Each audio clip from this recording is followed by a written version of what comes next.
ahoy, and g'day once again to ye mateys! I be Josh the Pirate, your humble and festive DM for this evening, and it brings me more joy than the first mince pies going on sale in early October. To welcome you back to Corsair's Cove for some more festive nonsense in our Candlekeep Christmas campaign. With me, I have my hearty crew. The audacious Ardana, the trepidatious Soteris, the courageous Karen Schlink, and a new player joins the table. It's the enervating Eliby! Whee! I need to say, hey Shannahos, hey Tony, good to see you guys, thanks for joining us. So, let's talk about these lovely folks first of all. Ardana, who the heck are you? Hello, I'm Ardana, or Joe, or Oi, you there, if most of my players haven't saying it by now. I am the GM and channel runner over at The Lorite. And, well, if you've been here before, you know me. Hi! Hello. Excellent, yes, thank you very much. Ardana was a DM last year, but this year just for player.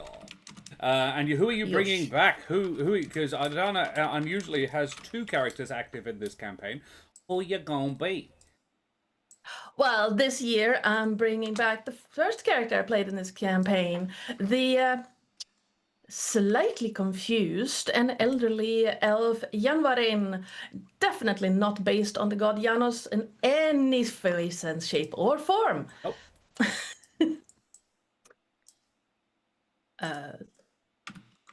But yeah, I've played Jenny the past 2 years, but Janvarin was the one I first started with. Excellent. Thank you very much. And yeah, what does? Can you give us a little bit of a? No, we'll do that later. What we're talking about? Terrace, who the heck are you? Hello, I am Soteris, your friendly neighborhood ferret. Today I am playing Hjorthorn Caller, the Moosator Bard. And who is infested with mice? Yes, infested. So many. In a nice way. Everywhere. Yes, they're his friends. It's fine. Karen, who the heck are you? Hello, I am Karen, sometimes known as the Mother of Bunnies. I'm a performer, a writer, an internet addict. I have to pitch a film story idea tomorrow to actual, professionals, and I'm very scared. So feel free to send me good luck in chat. And tonight I am playing Holly Sprinkles, who is an astral druid who loves Christmas, the spirit of Christmas, and letting small woodland creatures nest in her hair because, if they don't have anywhere else to go. So, exactly. Right.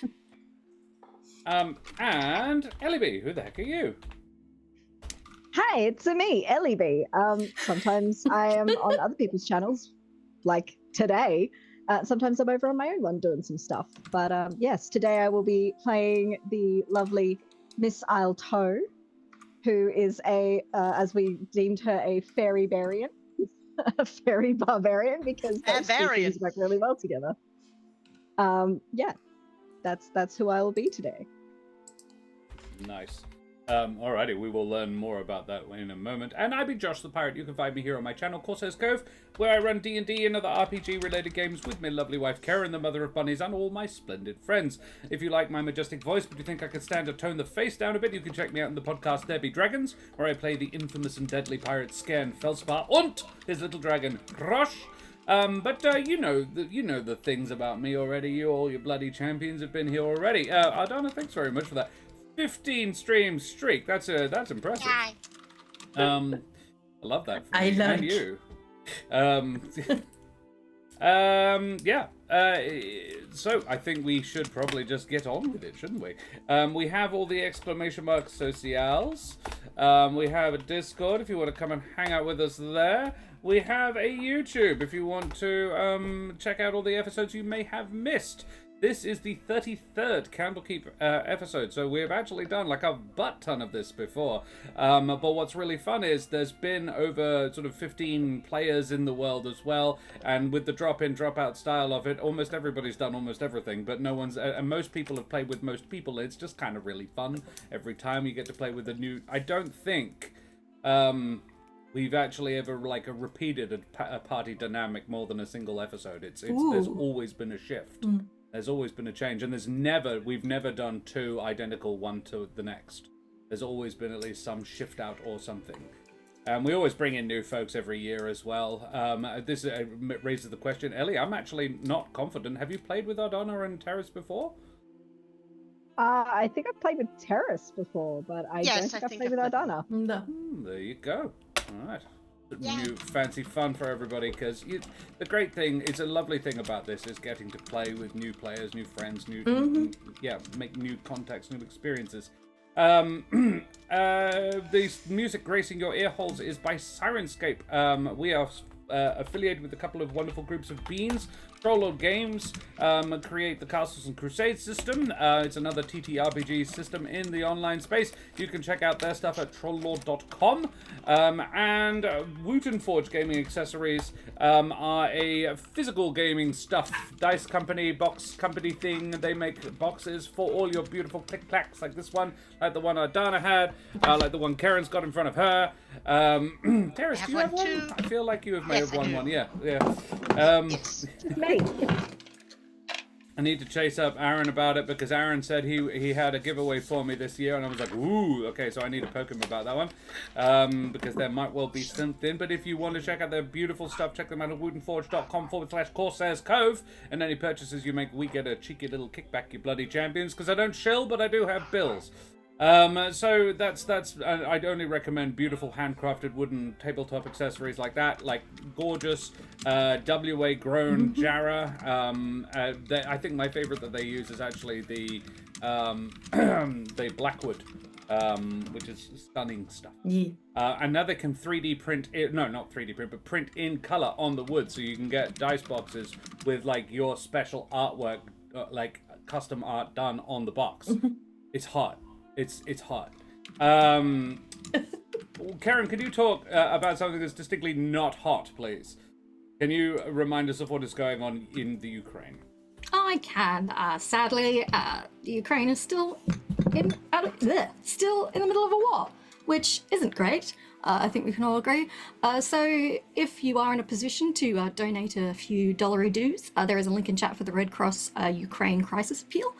So you can flick them some money and they will take it and put it to good use in Ukraine, helping the people who have been displaced and otherwise negatively affected by the ongoing conflict. Obviously, Christmas is an expensive time of year, so no pressure whatsoever if you are not in a position to donate. But if you are, we would love it if you could. Marvelous, thank you very much. Well, so for those who haven't played in this setting before, what happens is every session, or at the beginning and end of every session, the Candlekeep basically at the end of every year says, "All right, we've got a whole bunch of overdue stuff, and I need you guys to go out and get it." The Avowed are a team of they're sort of like the guardians of this magic library, but also kind of the returns officers. And they occasionally get sent out to look for new tomes or follow up on missing tomes that have been lost for a while now. Candlekeep has decided every Christmas we just do an audit, and pretty much throws a tantrum and just teleports the Avowed without really telling them or warning them to a place near a book. And this has been going on for a few years now, and if they're not fast enough, the Candlekeep will just send some new ones instead. Just test it. Right, you're done. You've had a gold chance. Someone else. More people get teleported in. Mechanically, the way we make it work is that there's always at least one person from the previous episode in the next one, so that there is continuity of what the absolute heck happened. Otherwise, they'll just be like, all right, wait, what are we doing? Where are we? We're essentially back at the beginning. But fortunately, Sprinkles and Hjort were both in the last episode. So 2 orange-purple rings of light illuminated Junior Jingles and Yevle, and they blamfed out, and blamfed back in their place are Yanwarin and Miss Isle Toe. However, before that, Hjort, would you care to give us a little recap of what happened last time, please? Yes, I can do that. So, basically, we started in the Candlekeep having a nice festive drink, a little nibble, when I believe a pamphlet dropped in front of Junior Jingles. Yeah. if I'm not This mistaken. pamphlet. Yes. Talking a whole lot about the end of the world and possibly kobolds and hamsters from space. We were soon teleported from the Candlekeep cafeteria to a clear, somewhat festive company town called Bodrum, where there seemed to be a very blue and gold, is it, color scheme going on there? Solstice decorations, bit of a corporate aesthetic. This town was run by Baron Bodrum, and was somewhat prosperous and innovative. We then met a automaton type creature, vending machine V3PO, who we bought some potions and some wrist crossbows from. And crossbows. We also encountered, but did not quite meet up at that time with, a gentleman doomsayer on a soapbox in a Tiamat onesie handing out pamphlets. The image That is is a amazing. sentence. That is a sentence I just said. Yep. We'll get the picture. Yes.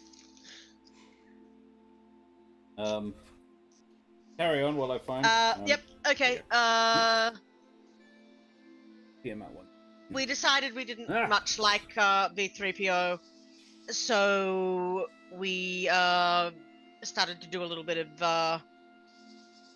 We were talking about doing a little bit of exploring when a kobold attempted to pickpocket Junior Jingles, at which point he was smacked with a scimitar by Sprinkles, and then was attempted to be captured by Hjort, who only managed to capture his rather putrid best, and then digitated it. Found after some investigation and bluffing, the gentleman who was formerly in the Tiamat onesie, pretending that he had nothing to do with things, only one of the pamphlets was on his printing press in his shop. I forget the fellow's name, if someone can help me with that. Was it Brandon? I think I wrote something? it down. Brandon. Hang on. Was Brandon Quark? Yeah, Quark's Chop Shop. Yeah, Quark's Chop Shop. We also met two kobolds who had names similar to Kobold, but not exactly. So Kobold and Kobold or something. We found out that Brandon Quark was previously employed by the company, but had since been let go and was doing it tough. We learned about a bit more about power dynamics of Bodrum. Sorry, I'm trying to read my notes while I do this. And we learned that while the space fat, rather the fat mine that they were, that is the main source of income for the town, is claimed to be of dinosaur descent, it is probably the corpse of a giant space hamster instead that is being mined. Just casually. There's also more talk about the end of the world and the fact that Quark is helping the Kobolds spread this news.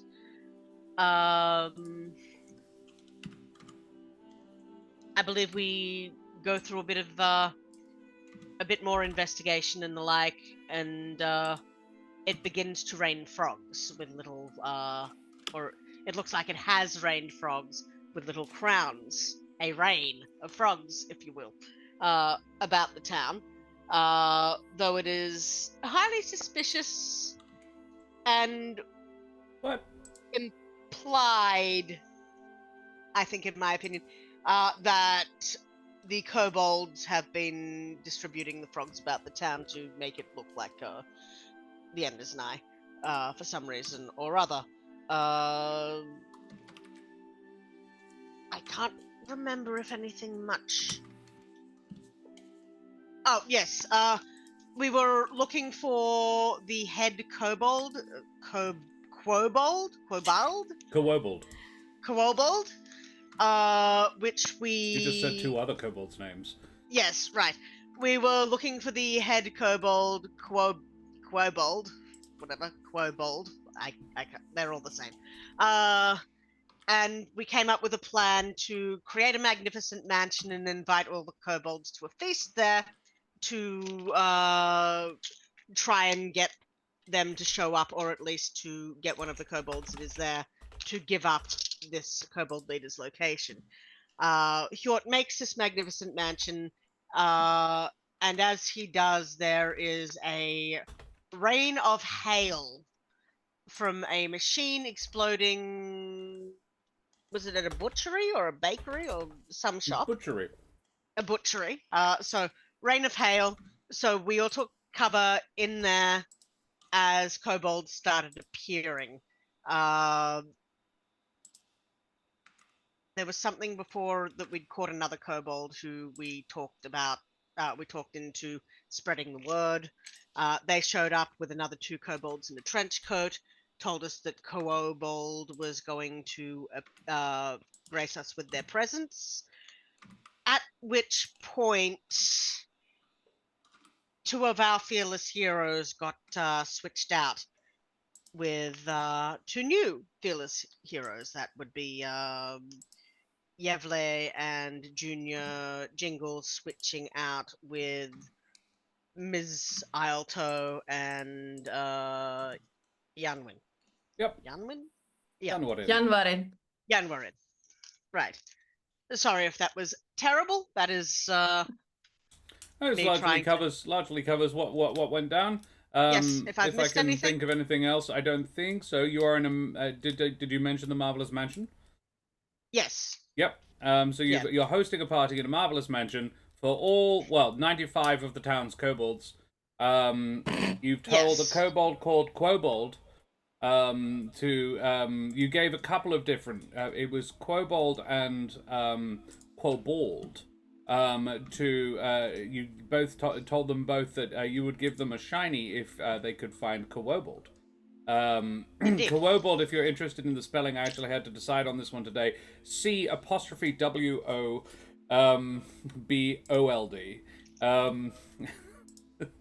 Kobold is the actually correct pronunciation. Kobold. And did you mention the three kobolds in the trench coat? Yes. Yep, sorry, I was starting a poll, so I had tuned out a little bit. Excellent. Oh, the three kobolds in the trench coat have just come in, saying that Kobold is on his way. The top one of them, and totally no one has actually acknowledged that the three kobolds in a trench coat, even though it's blatantly obvious. And there is artwork of it as well, which I think is excellent, so I will share. The book is huge. Heliana's Guide. It's a really, really good book. At least 5. All right. Yep, there he is. There's 3 kobolds in a trench coat. So cute. Oh, I love them. Kobold, and Kobold. Turns out all 3 of them are siblings. You just only ever met. I prefer Egyptian dates, by the way. Fair. Cool. Alrighty. Well, mateys, I think that was pretty decent. I must remind... mateys, so may your marvelous mansions be filled with small-scaled creatures, and all said creatures have names that are meaningfully different and distinct from each other, as we head tremulously at first, and then with mounting heat and passion, into the Candlekeep. So... we return to Bodrum, a company town beset by a rash of thefts and potentially impending doom. The gang are standing, making companionable chit-chat and small talk whilst waiting for the arrival of a kobold named Kobold, who they hope will be able to explain some of the goings-on and exactly where the missing plans that they are looking for are. Junior and Yevle have just been disappeared in a pulse of purple light, only to be replaced by a confused-looking fairy and an astral elf with a slightly dazed expression. What do we see when Yanwarin and Miss Alto arrive? What do we look like here? Yeah, that one first, I think.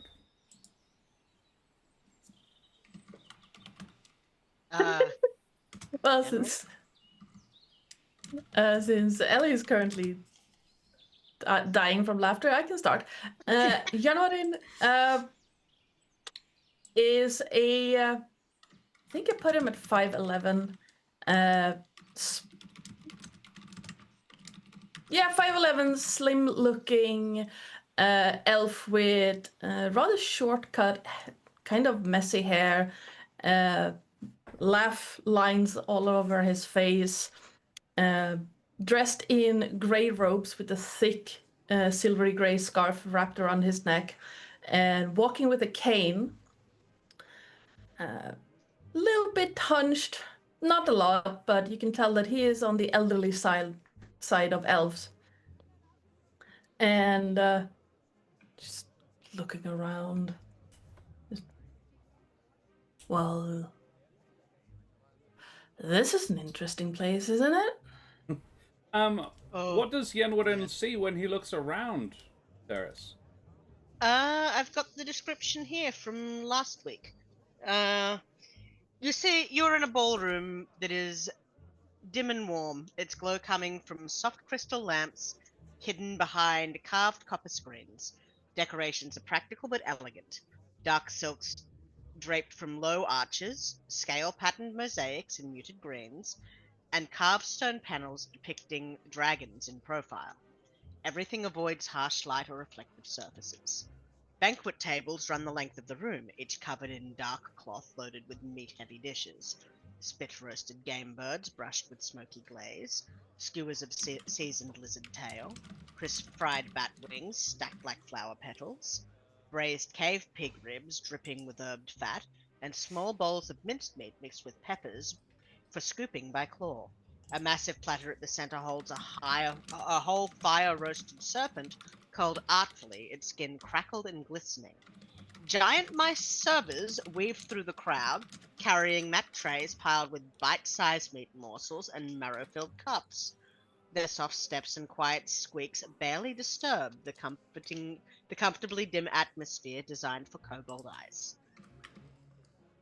And the place is filling up with kobolds. If you look around, you can see the front door, which is the only non-fancy part of the entire place. Constructed as it was, kind of just out of what trash and detritus Hjort could find in the street outside.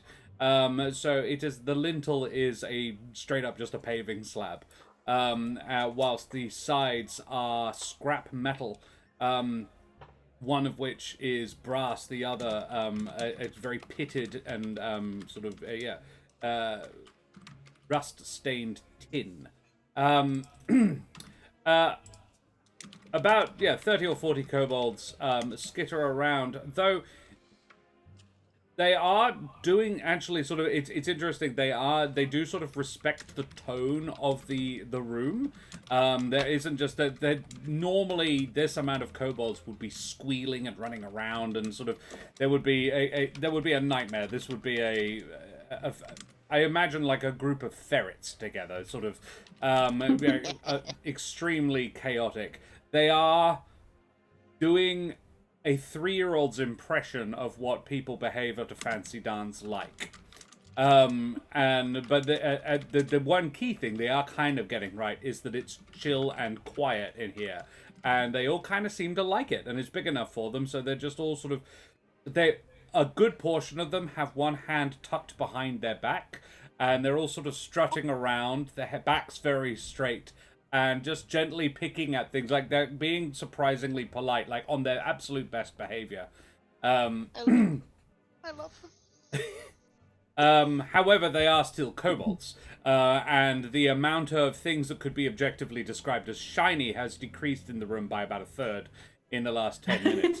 One of them, one of the perpetrators, is absolutely Kobold, who is the only kobold wandering around pretending not to be a kobold.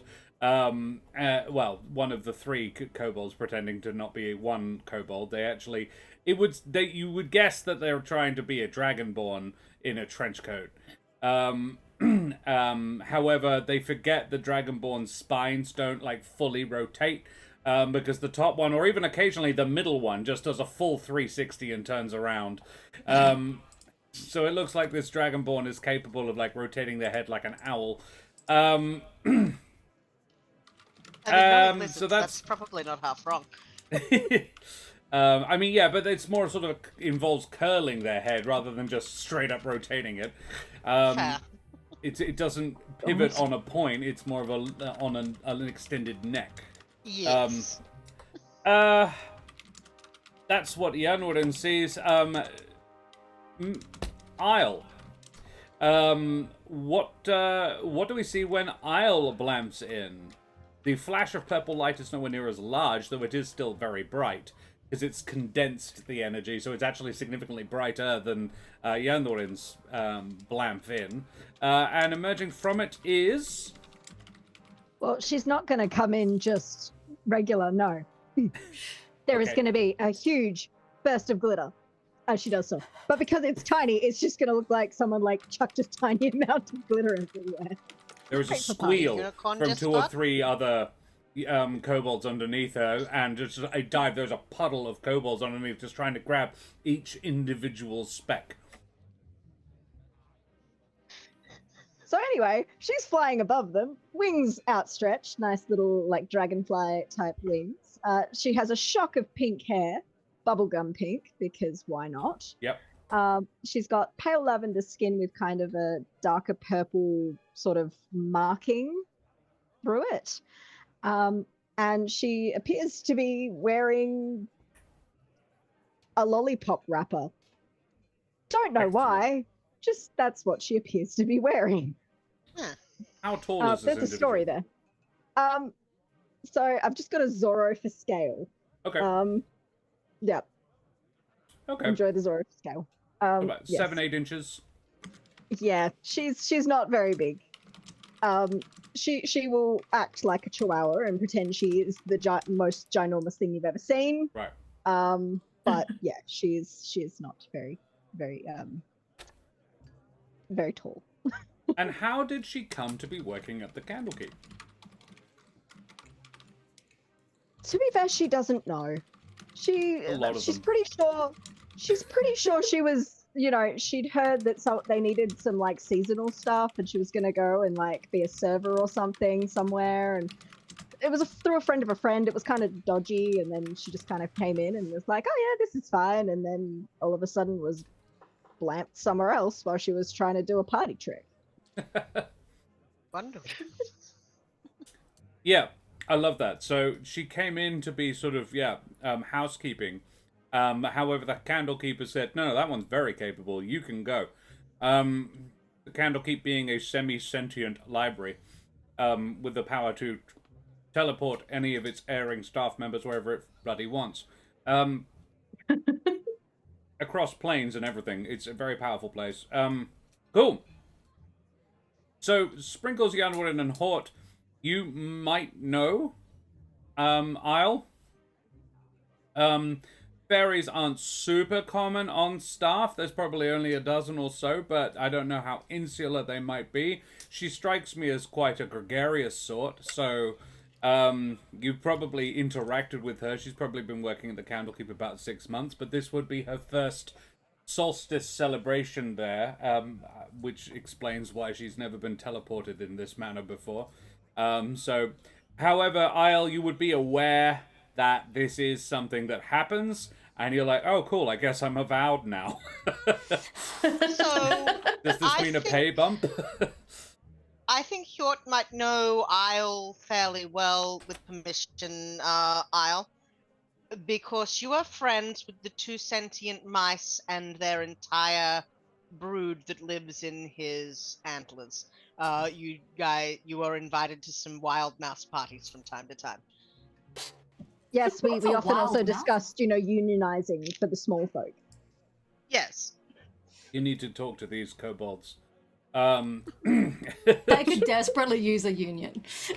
Well, they're kind of making one. some form of Not lying. organisation. Oh, it's Lilith.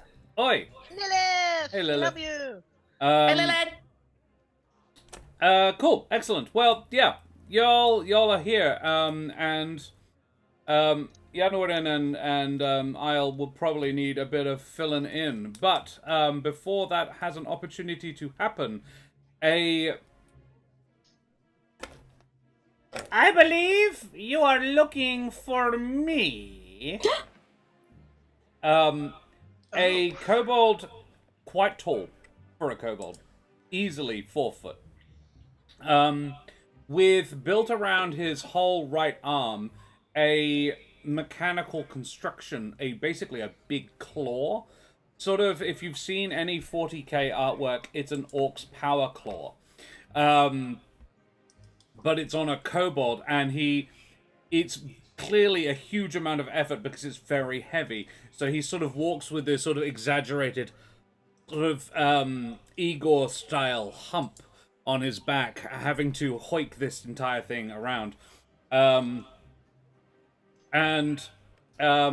He says, I believe there is shinies for the one who finds me. I find me, so I claim shinies.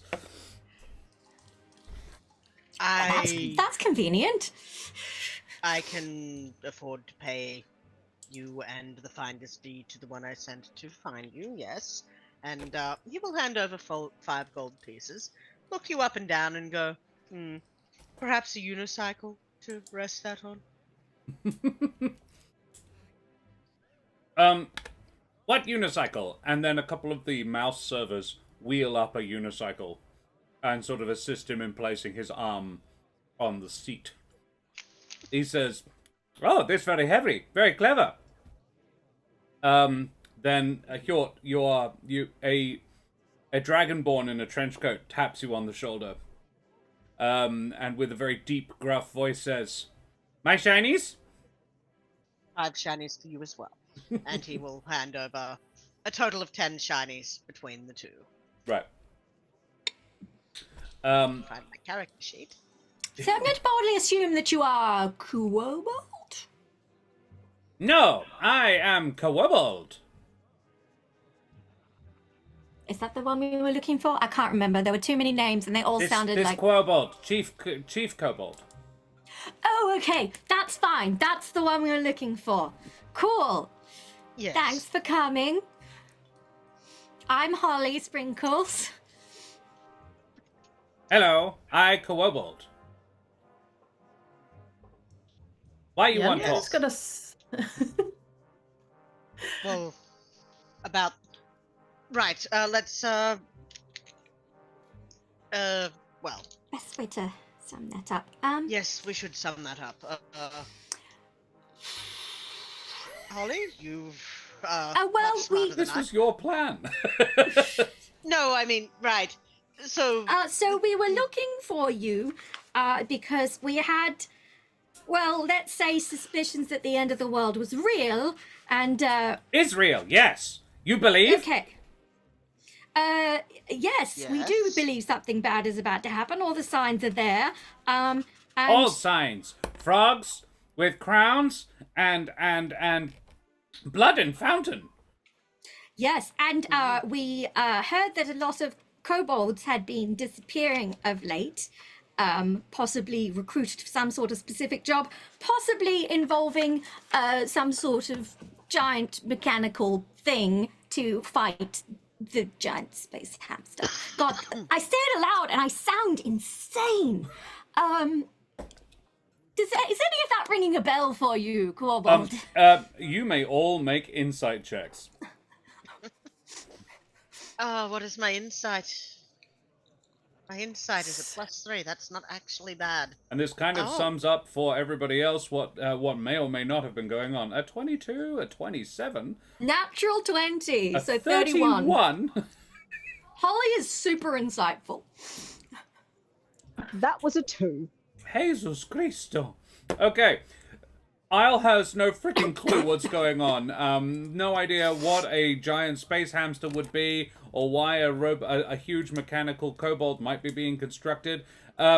Which is fair. In fairness, Yanwarin absolutely would know what a giant space hamster is. If anybody in the entire Candlekeep employ would know, it's Yanwarin. And he is So- very excited. He's like, space hamster. So, Giant space hamster. Careful. Sorry, miniature giant space hamster. no. This one's not miniature. Oh, this one is in fact a giant space hamster. A giant Okay. space hamster. That's why the entire town was built farming the fat from its impact. Yeah, gotcha. I'm back on board. At least so.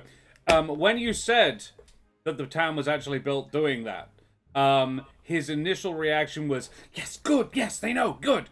And then when you said something about building a giant mechanical construction to combat that problem, he immediately went very like, I don't know what to talk about, man. That would be crazy. No one would do that. Yeah, he went immediately extremely sus. To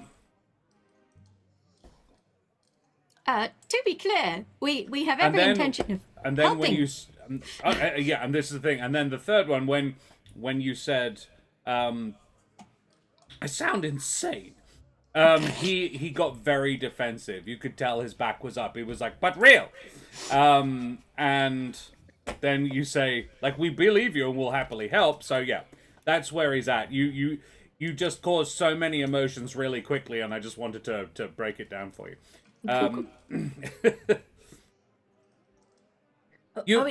You trust though. You believe. You know that kobolds are right. Yes. Kobolds are right.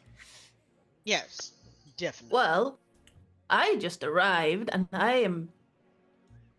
Space hamsters? Giant ones? I love those. They're very From fluffy, the aren't they? sky. They kill, destroy, one coming. We kill, we destroy it. It fight us. It go to destroy whole world. Yes, the trouble Must is be a different breed. if a giant hamster hits its speed, it tends to be quite destructive. Ah, right, yes. Why would it hit at speed, though? It's coming, falling from space. Perhaps we Hamsters can not deflect fly. it. Perhaps we can deflect it so it lands on the the Scarlet Stage of Solstice's workshop instead. No, Kobolds that protect. kills. Kobolds defend town. You help or you go. We hope. You help. I'll gladly help. I have no idea what's happening, though. Just arrived. Armageddon. End of the world. With a Again? giant space hamster. Rodents falling from space. Everything bad. Um. Rains of frogs. Raining frogs. Fountains of blood. Ice from the sky. Or an icebox. Not sure exactly what happened there. It was from Sky. Icebox unrelated. Mm-hmm.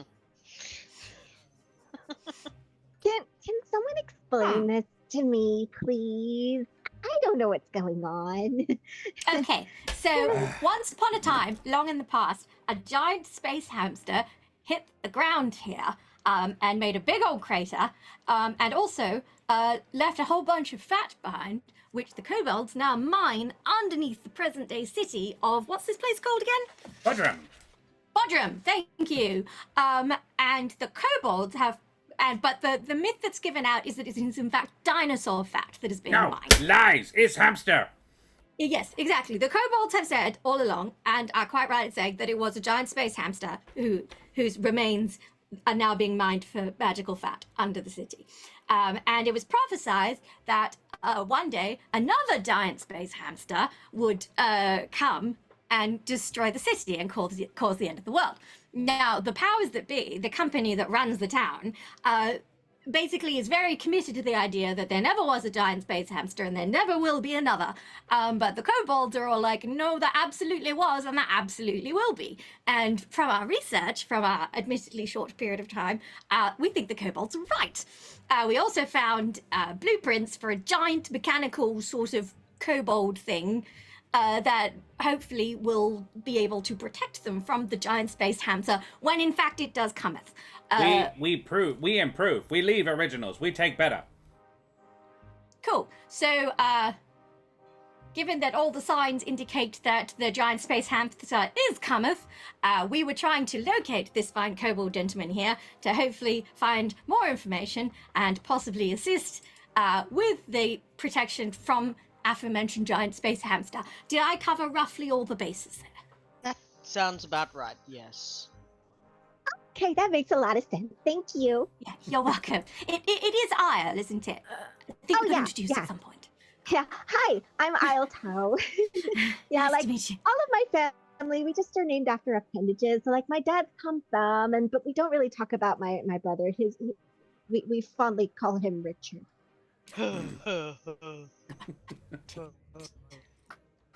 And no one mentions great Uncle Rex. Welcome to the chaos. No.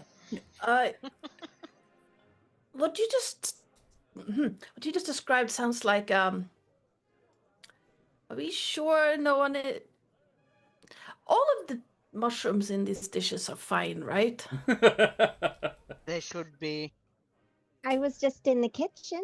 I could probably tell if they were or not.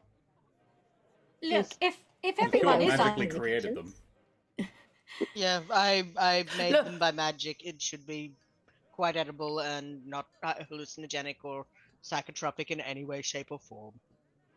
Oh, I don't mind if they are. I just need to adjust my parameters. I think that's what you say. it's like, I don't mind if I'm high. I just want to know. Yes. We could change that. I've been high in Please. 3 different varieties of that saying, at least once, maybe 10 times in my lifetime. So, I've been you want lying. help, kobolds? Yes, we want Sure, to why help not? the kobolds. How you help? How do you want us to help? You come to us. Kobolds have Yes. everything under control. If you have something to give, give. We have magic. Kobolds already have magic. Kobolds very good magic. Good magicers. We create many artifacts, many machines, and then he holds up. He's like and holds up his massive power claw. Great machines, very dangerous. Hjort is going to, with Oh. forefinger and thumb, sort of help him hold that up a little bit. Yeah. Much He's so strong, dangerous, see? but to who? Mm-hmm. Everyone. To you or to them? Okay. Kobolds protect Understood. town. Even if town Yes. not want. I know that you probably don't really know much about this. We're from a place called Candlekeep, and kind of solving mysteries and finding magical items is sort of our bag. So if you are in the process of, working on a large magical item, that's really right up our alley. Yes. I would can love move to see it. It sounds incredible. If you need someone to go in and out of places where people don't really care I'm in, I can do that. Kobolds also good at this. Kobolds already have all bits. Machine nearly completed. And if you hadn't realized already, that's why stuff's been going missing. Had been Holland's assumption. Machine finished. Oh, that's fabulous. And Ready for fight. do you have a kind of an idea of when it's going to be needed? Dawn! The Right, prophecy so say. At dawn, the space hamster cometh. Mm-hmm. And Whenever dawn comes, she will bring hamster. she? Dawn. Dawn is a person? Or the concept of the sun rising? Oh. And then a bunch of them start chittering in Draconic, like they had not considered this interpretation. Anyone who can speak Draconic understands that, understands that, like, oh god, we haven't thought of that. Might be just the morning. That could be much worse. We need to get ready. It's already, like, late afternoon. This could, like, and some of the kobolds are like, after, like, 10, 15 seconds, like, Kobold immediately starts giving instructions to some of his followers. Just like, okay, no, this could be much faster, much worse. The sign's all here. You write. They write. We need to find Dawn immediately, or start machine go. Yeah. You have radically cranked up their timetable with that potential realization. Oh, good! I've created a panic. So if Dawn's not a person, and it's gonna be in a couple of hours, do you guys maybe need some help? Because we can put stuff together and grab things and stuff. We can. Yeah.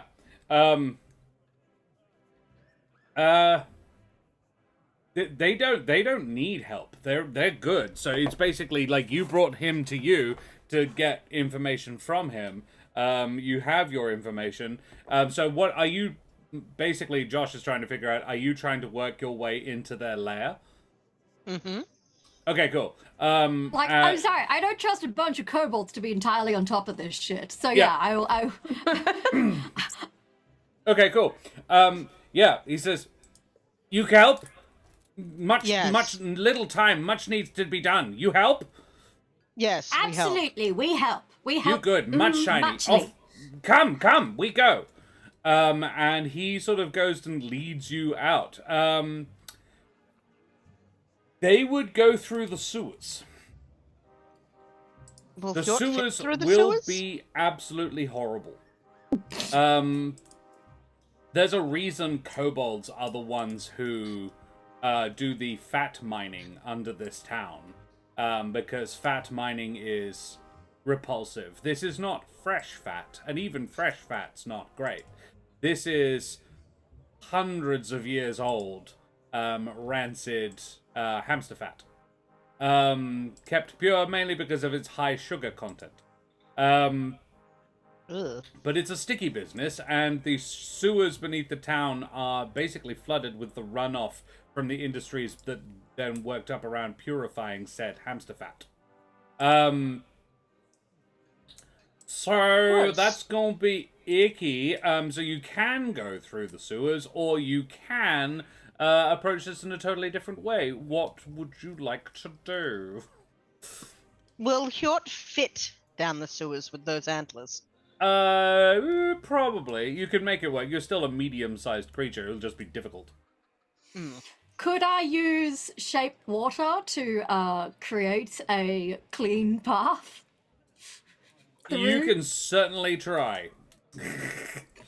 I mean, it's a cantrip, so... Yeah.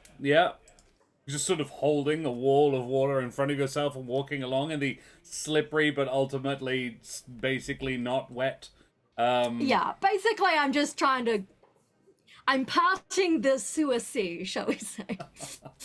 I'm trying to figure out, were Jord or Holly there when Janvarin helped fight the UNT last time? Don't think so. Holly might have been. Don't recall. It's Holly Sprinkles, yes, Lilith. Yeah.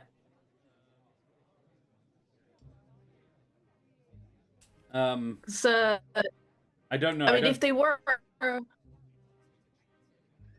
because I don't remember what players were there, but Janvarin at that point basically just shed everything except leather armor when he landed in the water, because he was I think his scarf got stuck on something and he was choking underwater. Hmm. But I think as if we go down into the sewers, The Bruce Almighty strip. no, he will like take a few steps. Kane gets stuck on something and just goes, screw it. Just lift it, hold it in his hand, and just walk normally. Like before that, he would have been like slightly limping, and then just, this doesn't work. Okay, you step outside, and the first thing is that you notice. Can I get a perception check? Perception? Yeah, perception check, please, from everyone. That is 14? a natural 3 for 14. Hjort is considering turning into a Titan boa to get through these sewers. Oh. 12? I just crit failed, so 12. 15. That's I'm possibly That's really a- distracted by trying to hold back the sewage. 15. 15 as well. Amazing. That's really quite impressive. Okay. yeah. I rolled a 2 for 15. Jan Warden, Plus 5 perception, though. you have no context for this, seeing as you teleported inside the magic mansion. However, so when you leave the mansion, Sprinkles, Hjort, and Isle, you all spot... Oh, no, Sprinkles and Hjort, you are... I suppose because you are already familiar with this automaton, you don't really notice it as well. You've got like, okay, it's that thing again. And just sort of, he's roughly where you left him. V3PO is standing outside. However, you notice that the entire town is covered, not like carpeted, but there is rarely a square meter of area that isn't occupied by at least one locust. Or, well, probably grasshopper, but it's a large number of grasshoppers. And traditionally, when a large number of grasshoppers get together, they kind of become locusts. However, these do seem very much to be grasshoppers that have been, brought here en masse somehow, but are not locusts. They're not a swarm. They're not a plague. However, they are being treated by the hundreds of frogs wearing little tiny crowns that are littering around the town as a buffet. But yeah, there is a lot of grasshoppers. And Holly and Hjort both sort of, for goodness sake, whilst Kobold goes, another sign! More time is coming! Dawn is coming! She is nearing us! And he now seems to have wrapped the idea. Now he is the dawn. The woman is the dawn of the sun, and they might well be the same thing. In sort of a couple of 100 years, if the Kobold society is allowed to sort of continue, Dawn will be the god of the sun, an evil, vengeful female who brings destruction every dawn. I'm concerned and I love it.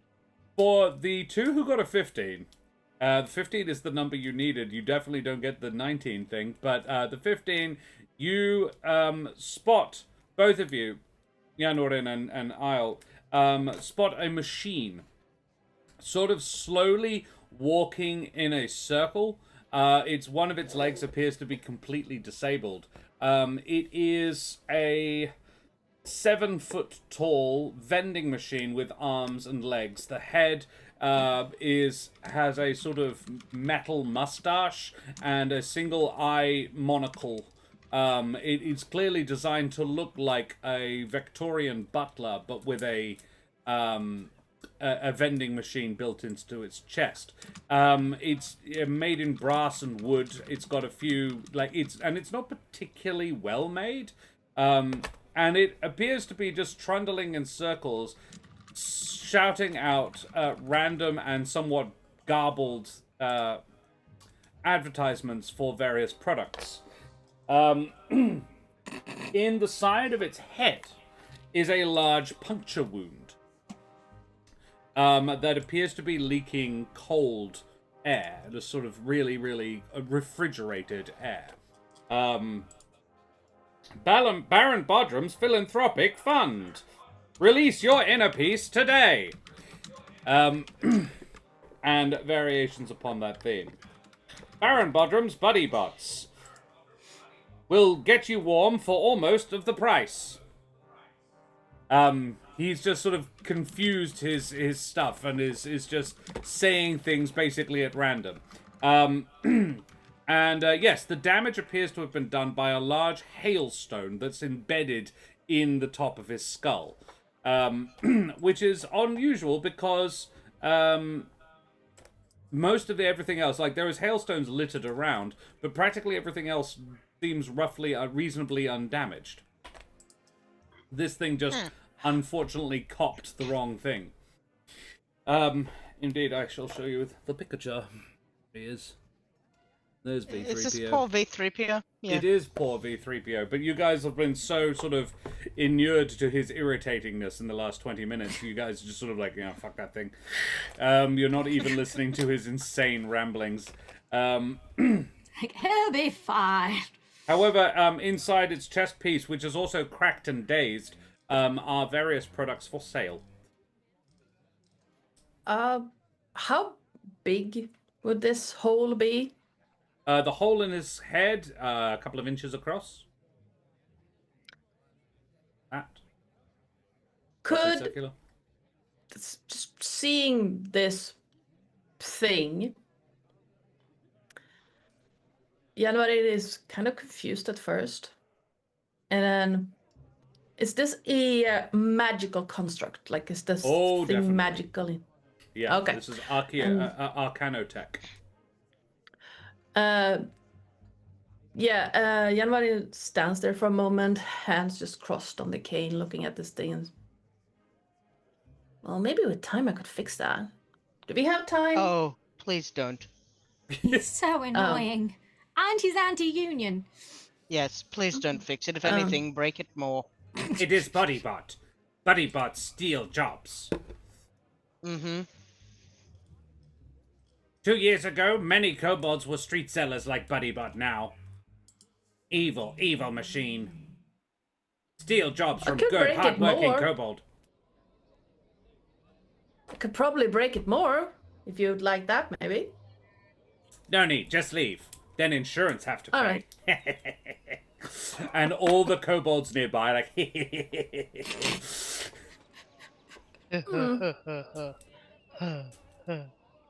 All right. Baron Bodrum's BuddyBots. Our friendliness depends on your credit rating. Oh, you should know my credit rating is in the toilet. What's a What's credit? a credit rating? You don't want to know. Ask Damien sometime.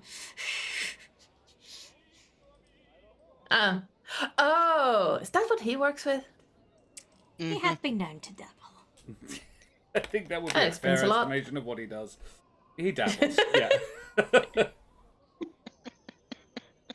Oh dear. Yeah, cool. So you're out there. You are being sort of ushered along to the nearest sewer grate, which is only about sort of 20 feet away from the door. If you are willing to go into the sewer, you could ask if there is a better way to get there or a different, cleaner way to get where you're going, but you do not have to. You can just go with. Yort doesn't have the brain to do that, but as he approaches the sewer, he's going to polymorph himself into a giant coral snake. Excellent. Okay. And is it an Animorph style slowly turning into, or is it a pop and then you are the thing? I think it's a plop and he is the thing. Yeah. As he does this, though, on his back are about 100 mice. Yeah. Excellent. Just riding him. Yeah, of course, because you can't, like, bring them into No. you. So yeah, they all just they however, this snake does have spines down its back, apparently made of the same material as your horns, and all of them are like, it's basically a long string of little houses that the mice are sort of sticking their heads out of. So you have a single street down your back. I think whenever Yes, you I change love this. form, you retain the capacity to house House mice. my mice. Yeah. Yes. That makes sense to me. Cool. Kobold to is me. extreme. Oh, you very magic. You come. You help. I wonder As- what the interior decoration looks like. the you sewer. could go and look if you like. Oh, It's the houses. in the houses on his back. Yeah. So Isle just goes and Can't knocks talk on. right now. Cool. If you take the sewer route, you must make a couple of. You must make a check. Basically, because you've befriended Kobold and his gang, you came close to not at one point, but yeah, Ianwin stopped talking. Wow. Because Ianwin likes giant space hamsters, and was like, oh, you came right Oh, up to the no. doorway. Oh, So no. yeah, but fortunately you did not. So you take the underground path. I need survival checks from everybody who is likely to touch the ground. So Isle will get out of this unless she doesn't want to. There is a benefit and there is also a negative to failing this check. Do I need to do this as a snake? You would be unable to avoid this effect as Okay. a snake. I would say you would do it Yeah. with disadvantage. It is a survival check. Holly would have advantage on it if she chooses to. If I choose to. So before- basically the check is to avoid becoming greasy. Greasy No, I has don't a mind being positive greasy. and a negative, but basically you are going through grease sewers, yeah, to not come out of it just so incredibly greasy that you would make all dex saves with advantage, but always fall prone if you pass. You would also have disadvantage on strength saves and checks. So that is the balance. This is the option. You can get Dexia for strength. Look, Holly's not the most precious of ladies, but she doesn't want to get covered in sewer grease fat, so I'm absolutely rolling that check with advantage. Very well then. Before Your we step slithering in, through it would struggle to avoid it. A 10, a however, 10? Holly, you are getting greasy, I'm afraid, even with God shape damn water. it.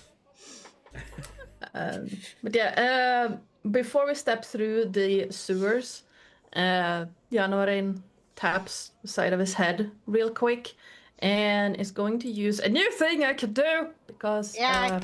Level 14. where are you? Yes. Where did you go? Nope. There you go. Psychic Whispers. Ooh. We're gonna do. We have that for 5 hours, which means that. Well, I'm not gonna be relaying everything like that, but basically, what did it say? Psychic Whispers is. You can establish telepathic communication between yourself and others. As an action, one or more creatures you can see, up to a number of creatures equal to your proficiency bonus, Which is 5 now. which is 5. So the 4 of you and one of the mice. Yeah. I can't remember which one. What I gave. I gave one of them a name. Was it Nathaniel? Nathaniel, it is. Yeah, the Rating. We have the mouse raiders. equivalent. Hi, Raiders. Hello. The mouse Thank you very equivalent of an much. octogenarian. Yeah. So basically now, Järvarin is a relay station. Excellent. Excellent. Effectively, I will allow you to just all talk to each other. It will just take Yeah. twice Yeah. the time because Janorin has to bounce everything around. Like Holly says this. Yeah, favorite raid modes up in chat, everybody. Guys, thank you so much for the raid, you bloody champions. Lost Archives, how are you? How was your stream? Thank you for joining us. Owen, you bloody champion. It's lovely to see you guys. Let's have a shout out at Lost Archives.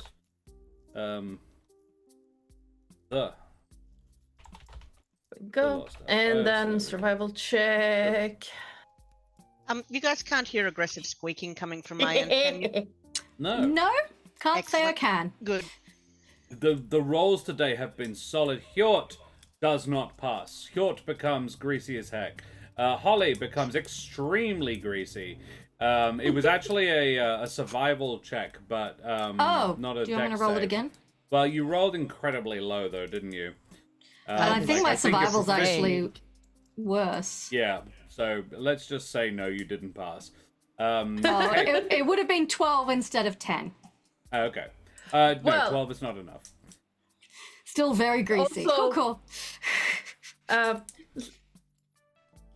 Rogue, level 14. I can't roll below a 10. Okay, sure. Well, yeah. I'm so not proficient in it, but in How- anything I'm proficient in, I can't roll below a 10. and you are proficient with survival? I'm not, I just realized. But still rolled a natural 20. Oh, okay, yeah, no. So Yandorin comes out squeaky clean, which is impressive. However, Hjort, Sprinkles, and probably Isle, because she is riding Hjort, come out greasy as fuck. Which means they now all have advantage on dex saves, but if they pass, they will fall prone. Basically, they're so covered in grease that they slip out of anything, but then slip. Because you Can are a greasy... snake fall prone? well, no, a snake can't, but when you turn back into Hjort, you will still be greasy. And you have disadvantage on strength saves and checks Very fair. because it's really hard to do anything that requires strength when your hands are covered in grease. And you're just sort of Very, slippery. very fair. So yeah, when Do you you make live get when you get where you are going, so it is an unpleasant 10-minute trudge through the grease-filled sewers. The smell is noxious and unpleasant, and generally really quite disgusting down here. Yeah, when you get where you are going, you would guess.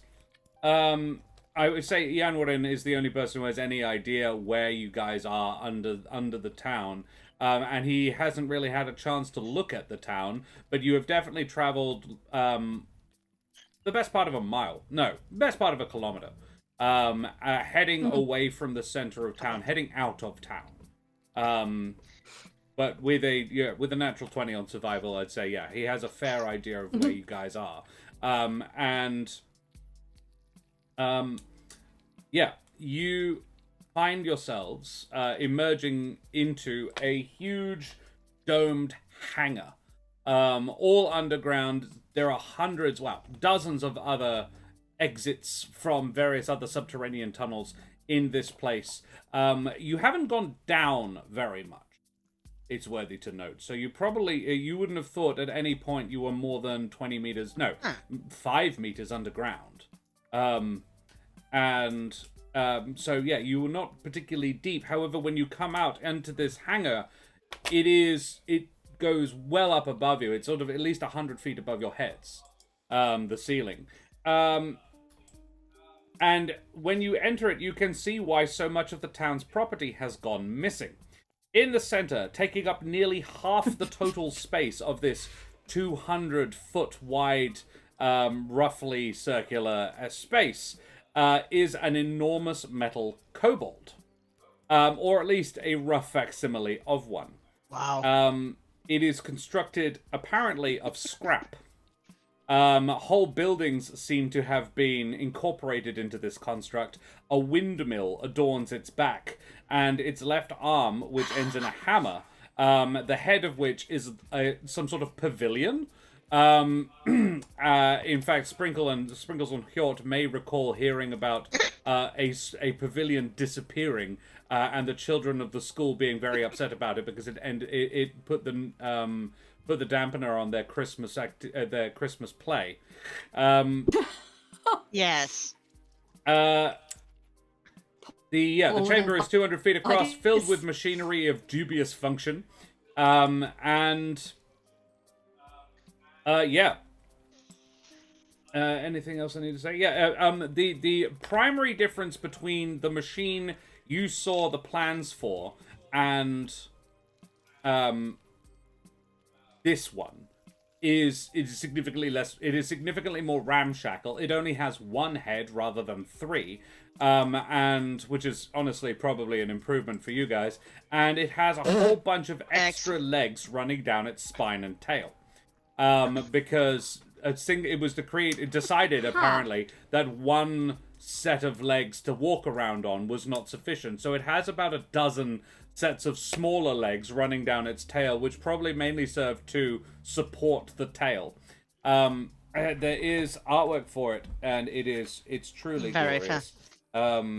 Let's see if I can find. There it is. I'm going to need to mute for about 2 minutes, but I can still hear you, by the way. There it is. That's amazing. That's the. Yep. You can I'm going to see mute for 2 minutes, gracious. but I'll be back. I can still hear you. Yep. Yeah, you can see. So one arm ends in, you would guess, some sort of cannon. The head has a huge drill bit, unicorn horn style, mounted on its face, and the other arm is a huge pavilion hammer. The entire thing's probably 100 feet long, and it is, and I've used the word infested a lot recently, infested with kobolds. Other kobolds wander around the space, some of them in larger mech suits, designed for heavy lifting. Think Ripley's yellow load lifter from Aliens, but built by and operated by a kobold. They appear to have primarily a sort of construction function, but there is also definitely a martial aspect to them as well. These are sort of ancillary things.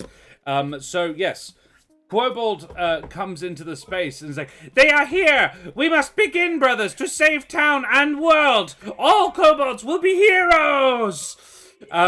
So yeah, what do you do?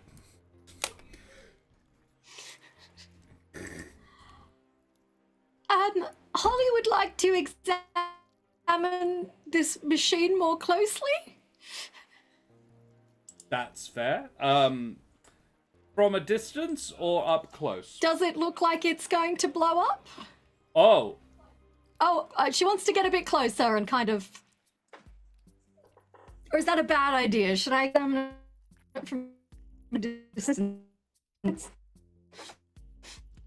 I didn't catch any of that, my love, I'm afraid. My internet connection is very unstable. Planning to go a bit... I'm back. She was planning on going a bit closer to look at it, yes. Okay. Yep. Holly goes a little bit closer. Holly, I think you would have to, like, so Kobold turns to you and says, "How you help? What you do?" And kind of stops you approaching it. Oh, I was just going to examine it more closely and see if there's any way I could offer to improve it. And in her head, she's like, "Make sure it doesn't blow up." Holly, yeah, you can absolutely approach it with that explanation. You're like, "Ah, yes, you come, I show, I give tour." And yeah, he shows the four of you around this Koboldzilla. It's a mecha Koboldzilla. This is the hunt for the mecha Koboldzilla from Heliana's Guide to Monster Hunting. When it arrived, I was like, "Oh, fuck me, I've got to run that one at some point." I've had it for 3 years. I'm so glad I finally get to do it. Yeah. Yeah, he takes you closer. You're trying to determine whether or not the thing is likely to explode. Karen, almost certainly. It's the matter of when, not if. It could even be a designed intent. So make me an investigation check. Google. Sprinkles, unfortunately, is a druid and therefore very nature-y. Her tech skills aren't, tech isn't her top thing. 18. However, an 18's not bad. Sprinkles, Snake. having a bit of a look at this. This is definitely, it's incredibly heavily armored.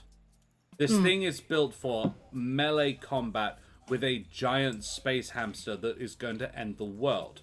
So it is the armor you would guess to be basically impenetrable. However, it's not particularly well strapped on. The fact that this thing might actually walk is terrifying. The idea that it actually could is insane. Because Kobolds built it. However, Mr. Quark last time did make mention of the notion that when Kobolds build something, it often works, but no one can really explain how. It's sort of the more Kobolds there are working on it, the more likely it is to work, and the better it will work. Oh my goodness, a double raid! Jack is bringing in some raiders as well! Raid, everybody! Oh. It works in spite of logic, reason, and often physics.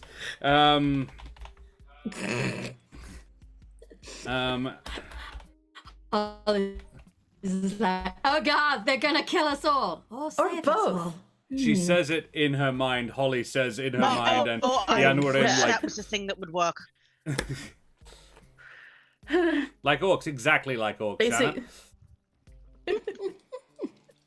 Yeah, all of you hearing that from Holly, all of you will just get this profound image of concern. We have right to be concerned.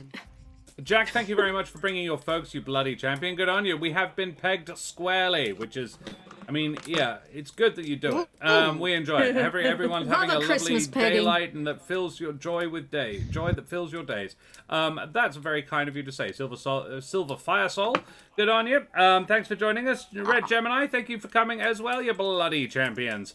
Guys, it is an absolute pleasure to have you. We are, of course, as Cove, we are doing our Candlekeep Christmas campaign. It's something we do every year. The Jackie boy has been involved in for a little while now. Jack, you enjoy your debrief, buddy. We'll see you in a bit. And Jack will actually be joining us next for the next campaign, the next bit of the story, where that Karen is going to be running, I think. Yes. I don't know. Is Jack on tomorrow or Friday? Whatever it is, the next one. No, Jack is in the second game. So when Karen is running, Jack will be there, which is going to be super fun. Monday the 15th, we'll be having Jack Squarepeg with Mitch and Terrace, and either Ardana or Eliby, and we do need to work out which one of them it will be, because unfortunately Ro can no longer be here. I was going to suggest a course of action there. We will discuss later. We'll discuss it later.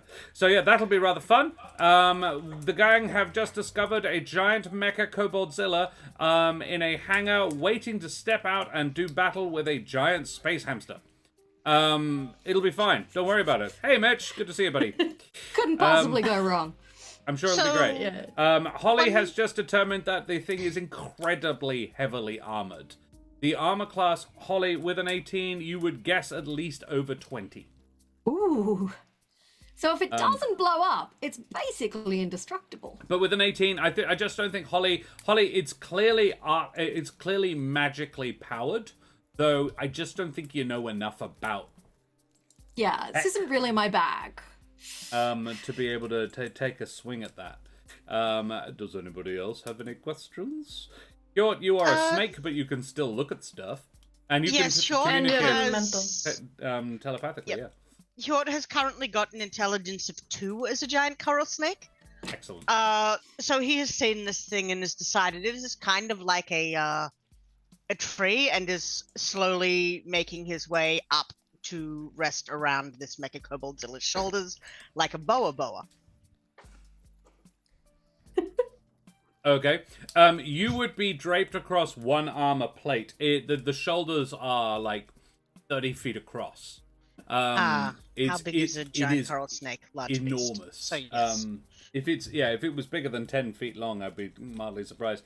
1990 sleep tight from New Zealand. Absolutely, totally fair. God, it must be like 1 a.m. there. It's 5 hours, so Yeah, 12:30. Graham. yeah, Stop that. after midnight. Yeah. Cool. Yes, you do that. It is very warm. The snake would get. This is delightfully warm. No. Yes, you are just getting happy. Warm. Warm. Warm. Anything that a cozy. snake goes as very warm is very warm. Very warm.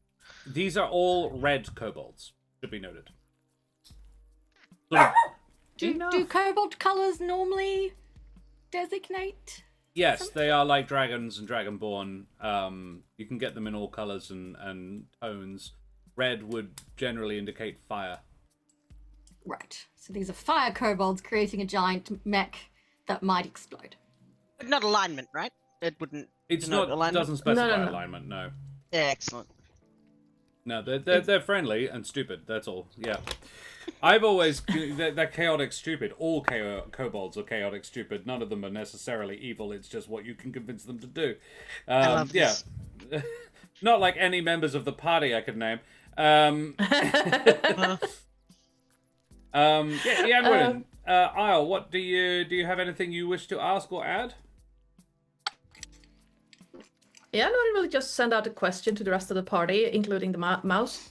Just before the snake gets cooked, why are we fighting a hamster again? They're generally peaceful. Fall from the sky, very bad. Should we not stop what's causing it to fall before it gets destroyed? I mean, if you can work out what is making it fall and how we could possibly stop it, then that would be great. But- Yanwarin, you would know enough about giant space hamsters. The only reason it would be falling is it's already dead. Like, it would absolutely be capable of not falling if it wanted to. Unless it was here on a mission of vengeance or something, it was actually coming for a reason. So, yeah. Why would a giant hamster be coming on a mission of vengeance? One of its kin is died here and is being mined for fat. Just saying.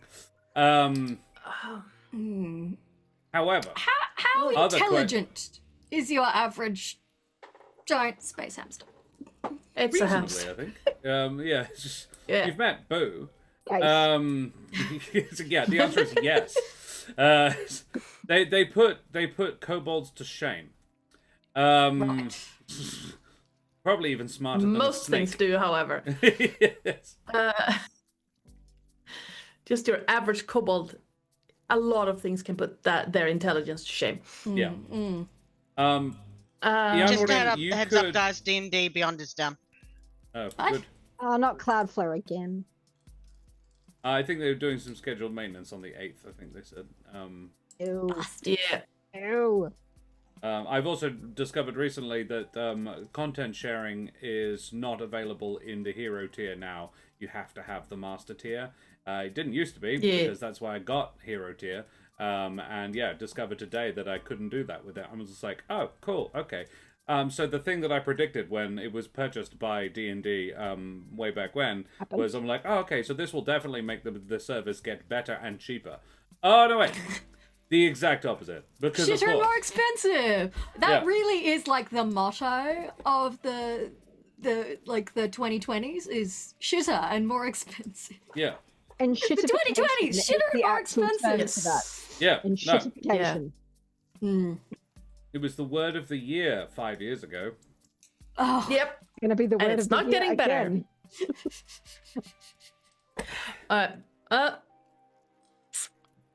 Yanwarin, you could, Still- if you wanted to. The thing is, and this is something that is true again and again in every situation, no one ever looks up. Oh, he's definitely he has been in the astral sea. There is Yeah. no direction there, so Yeah. he's used to just that 3D look Yeah. around because there is no direction. So, Yanwarin, your natural 20 from before, I don't think you had full context when you were outside very briefly. Yeah, no. And now you're here and you're like, right, okay, so they think a giant space hamster is coming, and they're going to fight it with this. That's insane. Also, Yes. there was no space hamster in the sky above, and you'd be able to see it. Like, you looked when you were out there. There wasn't one coming. Certainly not in the next few hours. And he's still trying to figure out, like, wouldn't it fall fast? Like, it's a giant space hamster, yes. But like you said, if it wouldn't fall unless it was dead, and with an intelligence of 11, he would know about terminal velocity. Yeah. So it's like, But fighting it wouldn't be Someone necessary. It's dropping? either going to die No. or... Yeah. I mean, meh. Is someone dropping space hamsters on these people? Like Just a some garbage- giant vengeful creature out there in the universe going, fuck that town in particular. What Is it a targeted attack? Is it garbage disposal? Is Giant- it space Giant hamster? veterinarian. Giant space veterinarian. Is it like? Is it a space hamster trying to base dive? Yeah. What's happening here? Or base Ellie, jump? do you have What's something you want to hap- add? I'm just looking at some of the cool stuff that Isle can do. All right. Can we inappropriate use of a spell? Always. So Isle has Druidcraft, Yeah. and things you can do with that is create a tiny harmless sensory effect that predicts the weather at your location. I'm just wondering, It's going to be space hamster. cloudy with a chance of That's hamsters. a space hamster! That's your title for you. You can predict the weather for the next 24 hours. And around dawn, you know that it will be cool, about a 20% chance of rain, a little fog maybe. It'll be like, yeah, but no, actually, what am I talking about? It's cold here. It might well snow. You're not yeah. I think you would get the worst thing is likely to be falling from the sky in the next 24 hours from this non-traditional use of that spell would be snow. I really wanted it to say cloudy with a chance of hamsters. I mean that's your title for this session for you. Yes. Yeah. There we go. The chance, that's the next one. This one was, I did give it a name. The many, The many spellings of Kobold. The many spellings of Kobold, Yeah. exactly. Yeah. Short as the snake is currently trying to unhinge his jaw just to see if he could maybe swallow the giant space hamster. Sure. You hear, You get maybe bits of it. Maybe. So, yeah. What do you do? Because these guys look like they're getting ready to turn it on. May I suggest that we are not in any form of blast radius when that is turned on? Warm. Maybe? Should we maybe go above ground and see if we can spot the hamster? If we spot it, probably gonna get squished. It'll be falling real fast. Warm. Like, or just putting it out there, we could run away. Mansion would not explode. Oh yes, we could just go hide out in the mansion until I don't know. Just out of I'm really I'm kind of baffled here, guys. I don't know if we can stop the kobolds activating the whatever that is. I mean, I could go in and probably sabotage it without getting noticed, but then we're gonna have to run because you're concerned that it might explode. I might trigger that. I am confident in my abilities to get away from it. I'm presuming that all of this conversation is psychic. Oh yeah, it's over Yep. the psychic link. Yep. If unsnake can dispel magic, but warm. You would notice, wandering around like yokels in a big town for the first time, is a dragonborn in a trench coat.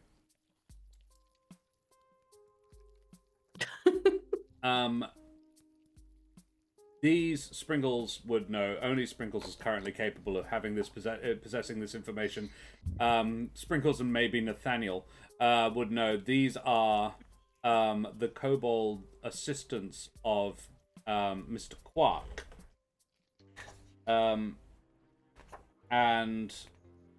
Yeah. Branton's guys don't know this place. They've never been here before. They've never seen this thing, and they're just wandering around like, such shinies, amaze, very magic, and are receiving like, yeah, thanks, that's great from other kobolds, but they're like, also, what you guys doing here? I thought you were hanging out with Branton.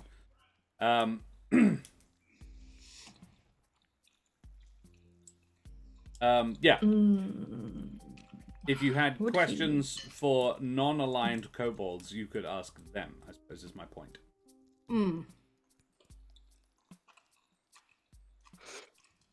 I mean, is head Kobold still hanging around? Kobold has disappeared inside the machine. Saying something about begin countdown sequence. Oh, God. Is there no way to persuade them to not? Query, can I get inside the machine? You could certainly slither inside. Yeah, you could certainly try and slither inside. Because it's warmer in there, I bet. Yeah, you'd have to. If you snake your way up to one of the eye sockets and find your way inside, you find a 3-seat cockpit, just smothered in levers and dials, and in one case there is actually a sort of kobold's head-shaped helmet with a bunch of needles sticking out of it. That doesn't sound However, you do not possess any context or the intelligence to understand what it is you are seeing. And only one of the seats is currently occupied by a diligent-looking kobold that looks up and sort of frowns at the huge snake with a small village of mice on its back that are sort of slithered inside. But it continues with its job kind of very diligently. Kobold in here. Much warmer. And it is, yes. It is actually to the point of almost... I don't know if it's possible... Well, it must be possible for a snake to be too warm. But it is... They can get, yes. Yeah, they can burn themselves. You can cook them, so you must be able to burn them. Yeah, it is like probably 50 degrees in there. That is a bit warm. very warm. Yeah, like he'd probably like it for a little while, but not... Yeah, it is... Yeah. Any mammal would be sweating instantly inside. Now, if someone were to suggest that Hjort re-Hjort, he probably would. It is a concentration spell, isn't it? So you are... Yeah. With me being in there, that also means my mouse is in there. Yeah. And that mouse has an intelligence of 10. Yeah, I believe. you are effectively playing Nathaniel as well right now. Yes. Nathaniel relates all of this, even if Hjort does not. So, yeah. Oh, would Janovarin recognize that sort of helmet? As Like, described? Player-wise, I'm as described. Yeah. I don't know. You can make an Arcana check. Okay. Please. Oh, that might actually not actually work. Oh, it did. Okay, good. It's a 17. 17. Wow, that's flat. Wow. Yeah. I was very surprised. Yeah. You would guess it is a control mechanism. Okay. Because play-wise, I was like, if anybody knew that, he would probably think Spelljammer helm. But this is not a Spelljammer. This is it's a thing. Kinda. Stuff. But it's like, that sounds familiar. I have no idea what that does. Yeah. probably have a similar function as someone who doesn't know a lot about Spelljammer. Yeah. Basically, you have a captain that sits down in a chair that controls the ship. Yeah, pretty much. Pretty much like the chairs in Stargate. But my brain went to oh god, what's it called? Pacific Rim. Yeah, it's closer to that. Yeah. I'm going off 40k Titans, actually. Yeah, it's a Princeps. Yeah, you guys were just supposed to fight the thing, but you're like, okay, we're going to ask questions about it first. I'm like, all right, sure. You haven't provoked violence Yanmarin yet, is so... just confused right now. He's Right. just confused. It's like, I thought we were going for a book. Why am I here? Yanwen, looking around, you can see the book you're here for. Alright. On the desk, underneath one sort of set of scaffolding, there is a huge planning table and rolls of parchment, huge sheafs of blue paper have been rolled out, and it is a copy of the Candlekeep Deconstruction, spelled all with K's. And it was stolen from Branton Quark. Do you go on over to it? Oh, now I have a connection because I think that's the one I ran last year. I think it was, yes. But Where it's you like, made it all kobolds. yeah. Yeah. And This it's like, is why. wait, that book was why is it here? It's That for book was turning already bits and things returned. and stuff into... Well, he borrowed it. He borrowed it, and then they stole it, and it's got how to build weird things in it. Yeah. But yeah, noticing that one, that the book is right there, Yanran is going to slowly make his way over. Just Okay. half a step at a time. Sneaking over to try and pick it up. Make me a stealth check. I am theoretically good at Exceptionally this. good at this. And you're not greasy. Not that that would actually be a Nope. problem. 28. Okay. 28. Yeah, 28. Yanwarin kind of just disappears and then reappears over by this planning table. The plans don't appear to have been touched in a while. It looks like a lot of people have just been sort of riffing for quite a while. They had a vague idea of what it's supposed to look like, but after sort of the last few weeks or so, they've just been a hive of kobolds figuring their own shit out after they got the original idea from this.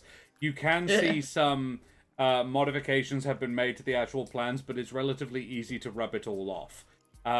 However, make me an investigation check when you get there. That's another. That's another. What is it with my rolls today? 17. That's a 17. Are you a Another- rogue that isn't proficient with investigation? Not that it matters. 17's pretty good. You find written in a cramped but definitely not kobold hand, a list, like a dot point list, like step 1, step 2. Step 1, design Mecha Koboldzilla. Step 2, convince kobolds giant hamster is coming. Step 3, convince kobolds to build Mecha Koboldzilla. Step 4, when kobolds revealed that when it is revealed that kobolds stole all the things to make the Mecha Koboldzilla, kobolds will lose their jobs. Step 5, get job back. Oh. I didn't fighting choose the any of the hamster part. intelligence skills for Yanwarin. Well, not the ones that I can choose from, because he's supposed to be a confused old man. Yeah. So you sort of read this, and Yeah. it just falls out of... So there is a little note. It sort of falls out of one of the other pages. It's like tucked in the bit about turning a building into a rocket ship, which has been completely ignored by the kobolds.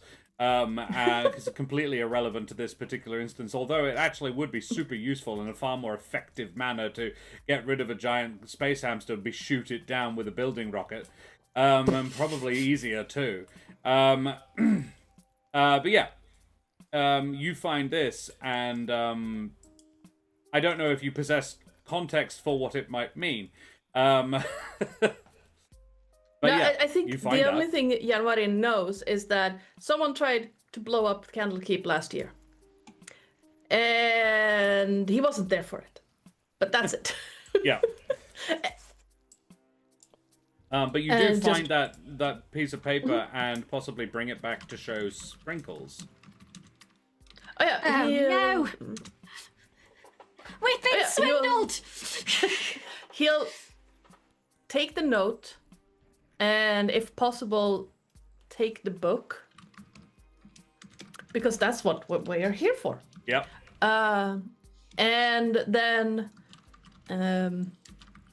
nonchalantly make his way back to Sprinkles. Like, it's just doddering old man, checking things out. Yeah. And Sprinkles, who I'm going to say Yanwarin read that aloud in his head, and the entire party heard it, and Sprinkles is standing there waiting, going like, oh no. Oh no. We've been swindled! Kobold! Kobold! Kobold! You call, and what happens is, because you said all three names one after another, the legs of the nearby Dragonborn turn to look at you, and then the chest turns to look at you, causing the head to rotate halfway and then rotate halfway again. And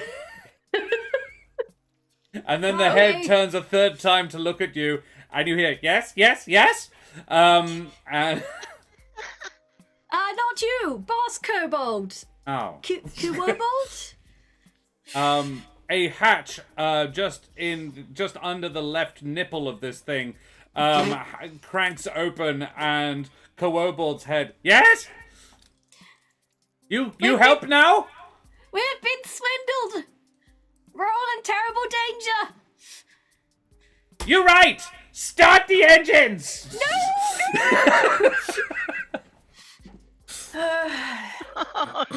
And with a massive whirring sound, the machine starts to power up. Holly, you said exactly the wrong thing. Shit. And Josh, It's supposed to be query, here, right? query, yes, big query. Nathaniel inside the mech suit, can he see a power down, like an emergency shutdown button in the head area? make an investigation check on behalf of Nathaniel. I'm assuming that would be a straight roll. If he's got an intelligence of 10, yes. I would say that the mouse would have a +3 proficiency in cheese-finding investigation, but that's already a 16. That's a 19 from Nathaniel the Awakened Mouse. Standing atop his noble snake steed, who is technically a level 14 bard. There is nothing so obvious as a big red button. However, wrecking the controls in here would probably help. It would make it harder for them to control this machine if you broke a lot of the controls. However, as he's looking around, a second kobold rushes in and takes in the huge snake lying sort of draped across the control panel, kind of shrugs, is like, weirder things have happened today, and sits down in the second of the two seats. So there's two forward and then one back in the middle. That's the one with the helmet. And yeah, he takes the Moderati position up the front. The helmet position? No. The helmet position is still left. You can hear a third kobold approaching, however. You have probably a turn. Nathaniel would like to tell Hjort to choke out the one that's going to come in next to the main position, and then tell the hundreds of mice living on this snake to start chewing the fuck out of any wire they can find. Okay. You're gonna fry them. Yeah. Nathaniel. Fry the mice, save the world. Oh my god, that is the title. Fry the mice, save the world. Save the dream. You have a thought, Isle? Isle would like to propose something. It's probably going to be a bit smarter than she is, but she's like, this thing is big. It's going to go boom. Make big boom. Yes? Yes. She says enlarge, reduce. Can we make it a little bit smaller? You absolutely can. That is so freaking smart. So That is So very now clever. it's a miniature giant kobold. But she needs kobold. to like get you reduce it one everyone size out of it. class, so it becomes huge instead of gargantuan. But yeah, that's still like a significant improvement. As long as you can keep concentration on it. Is enlarge reduce concentration actually? Yeah. Yeah. Okay. Yes, it is. But that's still an excellent plan. Love that. So that is what Isle is doing or prepping to do, presumably. That is super smart.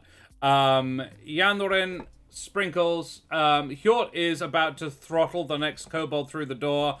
The Nathaniel and the mice are gonna immediately start chewing. This is gonna be brutal. What are Yandorin and Sprinkles gonna do? Y'all have about 6 seconds. Sprinkles screams internally.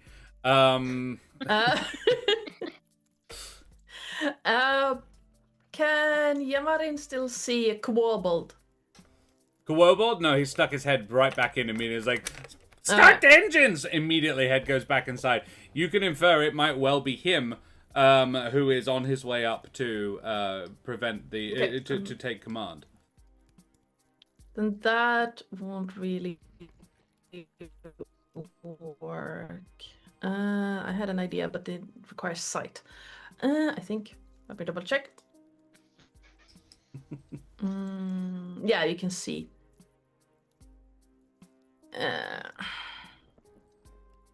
Yeah, it's a First little of bit all, different from the Flash Gordon song, LEB, isn't it? We only have 6 seconds left to save the world. It's like, Flash, I love you, but we only have 14 hours to save the Earth. I was like, that feels like a lot of time. Really, 14 hours is plenty. 6 is not. Fortunately, it is just a small part of the world. All right. Yes. So, sending out a question just in general. We're destroying this thing Mm-hmm. to the rest of the party. Snake says, warm, And eat thing. Holly, you down for blowing it up? Or at least disabling it. That would be better. all right. Well, I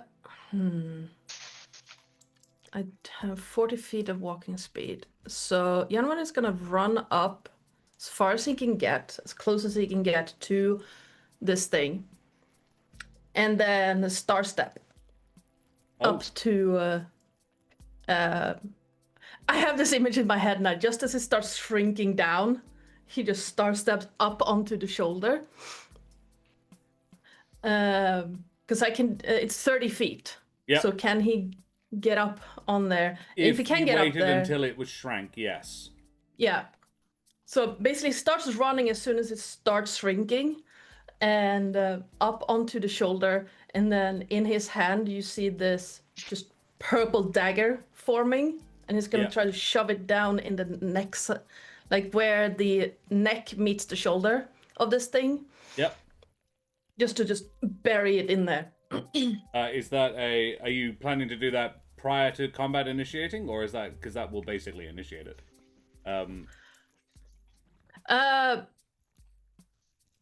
Yeah, like everyone is doing something, preparing something right now, so that That's your will be his preparation. first. Yeah. Cool. And Sprinkles? I mean, I could try to spell magic, but I don't know if I can cast it powerfully enough to stand a chance at doing anything. I will tell you, no, it wouldn't work.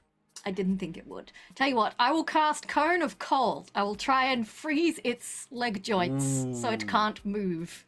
I love that. Okay, so basically, I will say this is a prepared action, and Ianwarin's action is a prepared action for the first round of combat.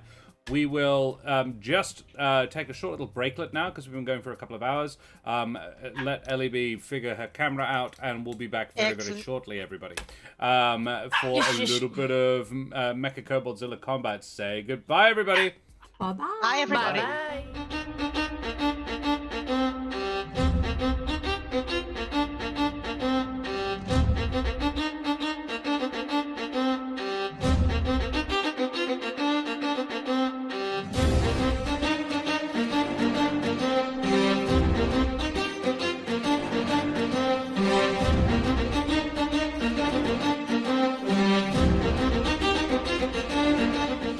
The gang are back. They are in a massive Mecha Koboldzilla hangar. It's fine. Don't worry about it. Hjord is in the giant Mecha Koboldzilla. That could be a problem when Miss Alto casts Enlarge Reduce on the thing, but not on him. Yanwarin is about to stab it in the shoulder. I'm sure that'll go well. And Sprinkles is going to cast Cone of Cold as we begin. Let us. Kobold issues his command. The Titanic machine begins to whir to life. Hundreds of its diminutive crew cranking pulleys and chittering orders to each other as the foot begins to rise. And leaping into action, the party roll initiative. Initiative. Yay. Getting my dice out in case my character sheet decides to That move is a up. 23. Yeah, I can't remember what I have plus on initiative. It'd be Dex, wouldn't it? It would be Dex. Yes. And it's +3? Sure, that sounds Let's about go right. with +3. It's +3. I'll get to flat 20. You know. What was that? Not you. Oh, 21 for Sprinkles. 21, a 20, and a 23. Jesus Christ. Okay. Hjort goes first with a 22. 23. Second with Ianwarin is 22. I do not have giant coral snake stats up. I was trying to bring them up when D&D Beyond went down. Hold on. Sprinkles got to 21. And Isle with a pretty decent score goes last, which is insane. And I'm not sure there's any point me even rolling. That's a nat 20 from me. Holy shit. Okay, which actually You means would say? I genuinely think I still go last. Yeah. Yeah, I do. Okay. I got a got them. 17. Wow. From the Mecha Koboldzilla. So that's still like crazy high. And when other people come in, that might change things. So, yes, fantastic, glorious, good job, us. Hjort, running into the cockpit comes Kobold. Kobold, the leader of this Kobold rebellion / union. And you had readied your action to throttle him as he entered the room. Yep. The room has already begun to shrink around you. But yeah. What do you do? So he doesn't have an coral snakes don't actually have a strangle. So instead, he'd like to bite Okay. non-lethally, hopefully. Which will be a +5 to hit. So whatever this is, +5.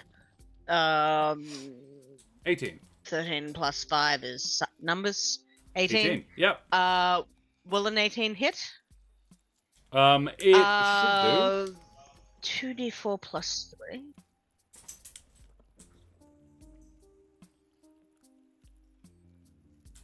Nine. So that will be 9 points of piercing damage, and he will need to make a Constitution saving throw. On save. 15. Okay, so not stunned. Which is fine. But is bitten. He Fairly gets badly. bitten very nastily, and leaping from your shoulders, Hjort, your back rather, all of your mice leap off and begin to. There is sort of it is ridged electrical Heck yeah. cabling all around the all around this cockpit, and I need to turn dozens that down. of dozens of mice leap out and start nibbling. Kobold sees these mice. He hasn't sort of connected, despite being familiar with you. He would know what you are, but the mice, he says, these secret allies of hamster, look! More hamsters attack! And he is absolutely incensed. He leaps towards the cockpit, the command chair, and slams the helmet down on his head. He had 1 hit point left. And then these mice leap and start nibbling on all of these electrical cablings. As they do so, sparks of magical energy just burst whenever a mouse successfully bites through a cable. The mouse basically explodes. And just sort of pops like popcorn. Nathaniel, weeping, seeing his family, his entire extended family, sort of sacrificing themselves to save Bodrum, stands atop Hjort's back, a tear running down his cheek, as he loses about a third of his entire family in a matter of seconds, as the cockpit erupts into sparks and of magical electricity. The effect this will have, it is not going to destroy the machine. However, it will impair its function, limiting its capacity to perform actions. The sacrifice of the mice has not been in vain, but it has not ended the threat this machine causes. Hjort, do you have anything else you wish to do? Let me just check to see if I can do anything else. I am very sad. Oh, I don't think he can do anything else right now because he is still a snake. yeah. Yeah, I leave it to Terrace because this saddens me too. I leave it to Terrace as Nathaniel to decide after the first if he would continue, if his mice would continue this attack. I think Nathaniel would urge them to continue on to save Bodrum, but he would not allow the young to leave the home. Yeah, yeah, absolutely. Yeah, cool. Excellent. Alrighty, then we move on to Yandorin. What? So yeah, you said something about making an attack, I think. Yes, so seeing the large thing start shrinking down, he runs up to it and then uses Star Step to land on the shoulder and then try to get one of the psychic blades into where the shoulder meets the neck of this thing. Mm-hmm. To try to disable the arm. Yep, absolutely. Which arm are you running up? The hammer arm or the cannon arm? There is a sort of, it looks like a cannon, really. There's no other way to describe it. It's got like a machined kobold's face, but in the mouth is clearly a barrel. I think he would go for the cannon one, because preferring ranged attacks himself, he knows how devastating those can be. Yeah. So he's gonna try and disable that one. The cannon arm. Very well. Yeah, the cannon arm. Make me Let's- that attack roll. Let's see, it's gonna be one of these guys. That is a 24. A 24 does not hit. What? All right. Yeet. Jesus. The knife just, you cannot find a chink in the armor around this cannon arm. I should stress, those were prepared actions, so Hjort, you do have another thing you can do. I apologize. Yanwirin would also get, like, your turn as well. This is sort of the thing you were preparing to do before we actually began combat. But all of these would actually sort of initiate. Is it murder? Let us in fact say this is the turn before, so we will basically, you all get a surprise round. So Yanwarin just tried his stab, didn't work. He is now up on the shoulder of this creature. Hjort has just tried his bite to murder Kobold. Kobold is looking very pale and a bit grim, but he is still sort of determinedly slams the helmet down on his head and then pushes the needles into his skull. And there's a shriek of pain, and then the machine sort of starts flexing, and he's clearly like puppeting it with his body. Sprinkles, what do you do? This is the cast Cone of Cold situation. I cast Cone of Cold. Aiming. It is a 60-foot cone, and I'm basically aiming at the lower area of the kobold. My goal is to freeze it in place. I love if this. I can. You do I that. would like to, freeze its legs. This is a save, I think? It's a Constitution saving throw. Okay. And I can't tell you the DC because I can't open my character sheet. I'm confident I beat it. Yes? With a 19 on the dice. That'll probably beat it. So you will take half damage. So I will roll 8 d8s, and you'll take half. Love that. I won't take half. I'll take the full. Why? For reasons. Okay. Adana just made a connection. 23.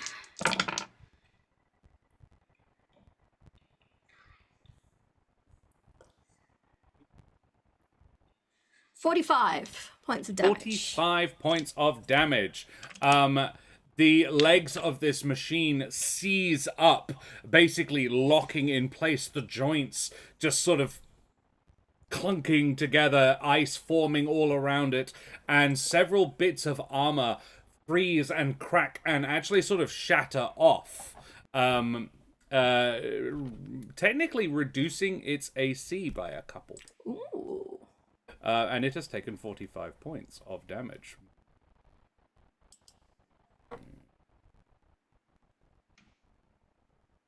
Very good. Holly, that's huge. Well done. That is a good first innings.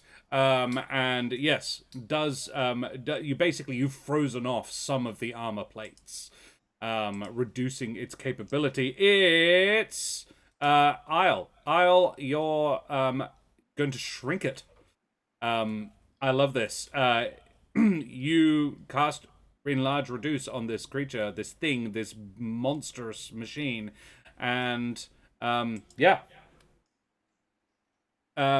just need to roll initiative for one more group. Yep, them. Cool. They got a 13.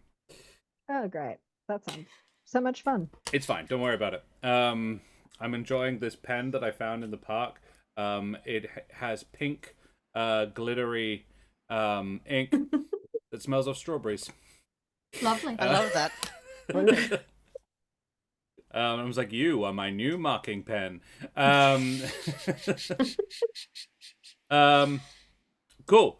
You shrink this machine down. It goes from 100 feet tall to about 40 feet tall, making it just jumpable for Yanwarin. And what does it look like when Isle does this? I'm imagining Sprinkles kind of like just holding her hands out in front of her and just spraying this thing like not Mr. Freeze, Frozone style, out in front of her. What does Isle look like when this fairy-barian, casts magic? Always Is your happens wand with a out? pop of glitter. Absolutely, yeah. Yep. So she's just like, okay, let's do this. And it's just like a clap, big puff of Boom. glitter, and that starts shrinking. Yeah, the thing clanks, and just sort of begins to contract in upon itself. The kobolds inside, you hear just a collection of screams. There are hundreds of kobolds inside this thing, and it is shrinking, whilst they are not necessarily. You know the other thing that's No. inside it, that is not necessarily shrinking, is Hjort. Yours is a snake. Hjort, you are a snake. There is still definitely an area inside this this cockpit that Hjort can occupy. However, Hjort, from your vantage point in the cockpit, now we are going to go to the first point of the turn order, so it will be Hjort's turn.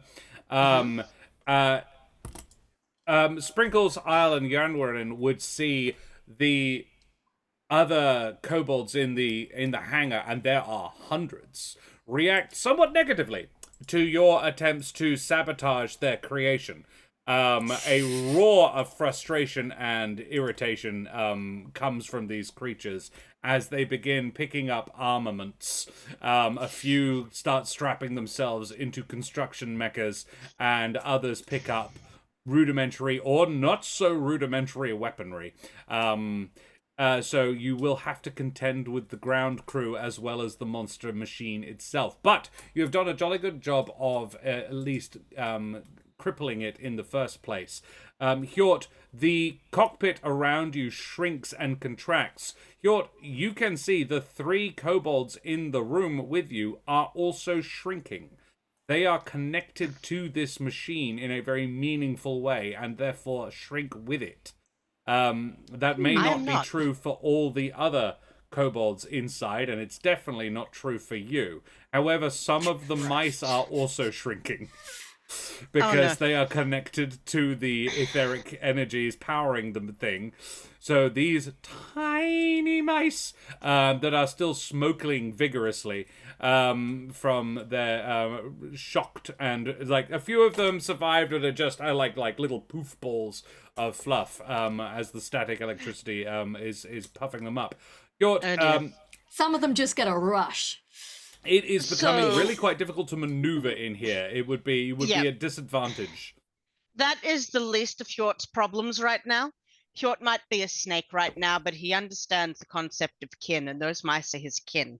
Yeah. He's just seen a good third of his family die. And he is going to drop concentration. Inside the machine, the rest of you hear a bellow of a moose and then a crash as he is going to use his antlers to smack Kobold, snapping them off as he does so. Oh no. And if he can, he's going to try and pull Kobold out of there and slam that thing down on his own head and take control. Wow. This took a turn. Yeah. Okay, yeah. I love this. Don't mess with me. You are greasy, as I recall. I am greasy as fuck. You are so greasy. This would be a strength check to rip Kobold's helmet off. The helmet is very much connected to his nervous system. So you headbutt the guy with your own head, because that's how headbutts work. That's actually, he's got a horns attack that he wants to use to do that. Sure. Okay. Yeah. I'm going to use my inspiration that I seem to have up there. Tony bought you an inspiration at the beginning of the session. Yep. I'm going to use my inspiration for that one because Very well. Oh, that's not great. That's a 14. It's really hard. You would have disadvantage in this space as well. Okay. Yeah, I don't. Well, you can definitely bash your own antlers off. You do not, however, Yeah. successfully injure Kobold. It's just too hard to maneuver yourself Yes. around. But the antlers are off. If you want to then use and like try and wrestle the helmet off the guy. I would love to. And that's yeah. a strength? It would be a disadvantaged strength because of the grease. Yeah, no, that's an 8. Okay. You're just trying to wrench this helmet off the guy, and it's just not working, and Kobold is just screaming and flailing around. This action will, again, impose this. I will say impose a disadvantage on the thing's attacks. Because you are wrestling its primary pilot. In fact, outside, the machine is sort of... It can't move its legs because Holly froze them. The internal heat will melt that rapidly, but right now, this thing can't move. And it's sort of flailing around like it's being shadowboxed by something you guys can't see. That is Hjort's turn, unless he's got anything else he would like to attempt. No, I think we're fine. I mean, mice are probably still kind of chewing shit, but I think that's done all it can do, so... It has really, those that remain Yes. Have returned to the antlers, not necessarily to Hjort. Yes. We'll get those out of there later, it's fine. Yeah. Next is Yanorin. And why is my music not working? Oh, it's working. Oh, great, I'm glad you can Because hear the it. growling is a lot louder than the music. I can't hear a damn thing. Sirenscape, much good, very well. It's great when it works. Yeah. You can say that about a lot of things. Works Yeah. when it works. Great.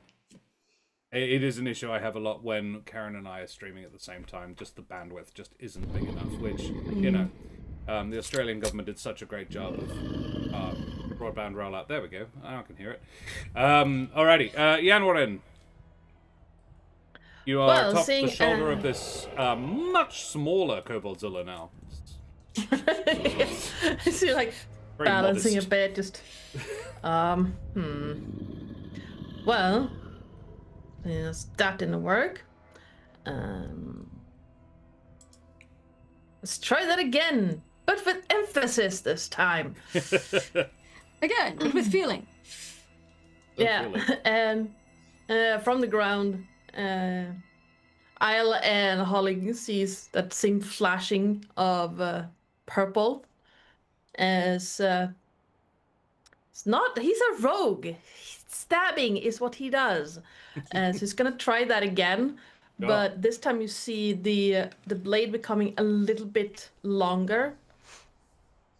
As I'm gonna use one of the level 14 things called homing strike, which Oh, lets yeah. me add a D10 to the attack roll.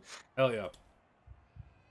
And it's just first blade just into it. And it only uses it if I actually hit.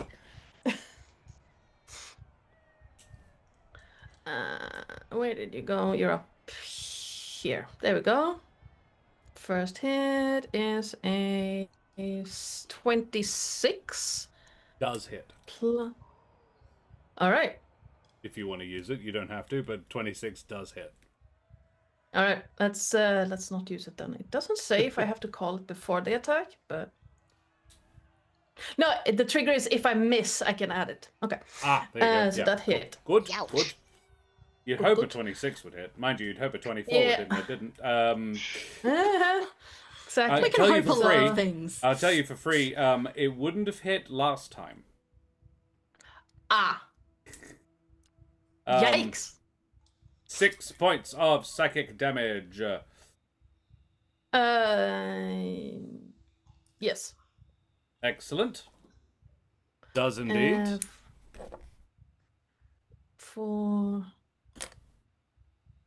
6 points of psychic damage, and then he's going to do that for the. No, wait. Question. Yeah. Would it count for a sneak attack because Yort is inside it? Are you arguing for like adjacency? Yes. No, I'm pretty sure it knows you're there. You don't have advantage on this. You're riding it. Yeah, I would say no. You would if you'd stealthed or something. Oh no, because I don't need the advantage if an ally is within 5 feet of it. Oh, in which case, yes. An ally is within 5 feet of it. You meet the criteria. Yeah, nope. So sneak. You're inside the tin can. It is worthy to point out, however, that you are attacking a construct. Yes. Okay, with psychic attacks. Let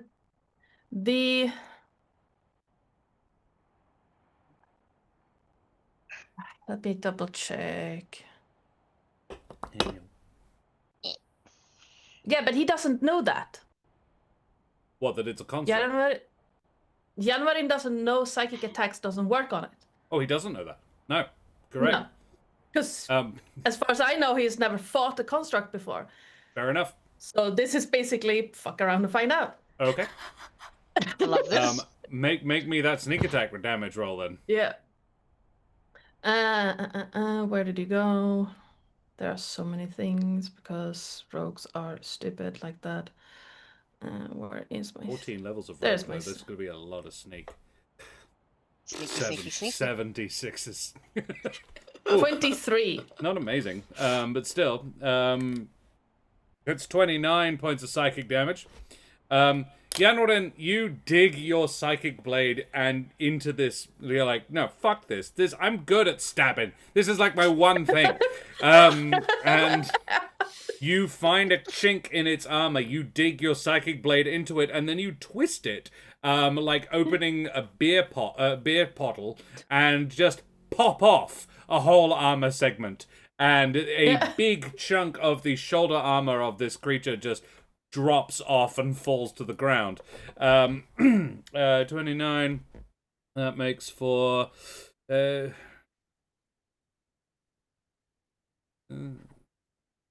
It's a good hit. Excellent. Well done. Next. Anything else? Bonus action? Seeing as he just saw that actually do something, would you do that?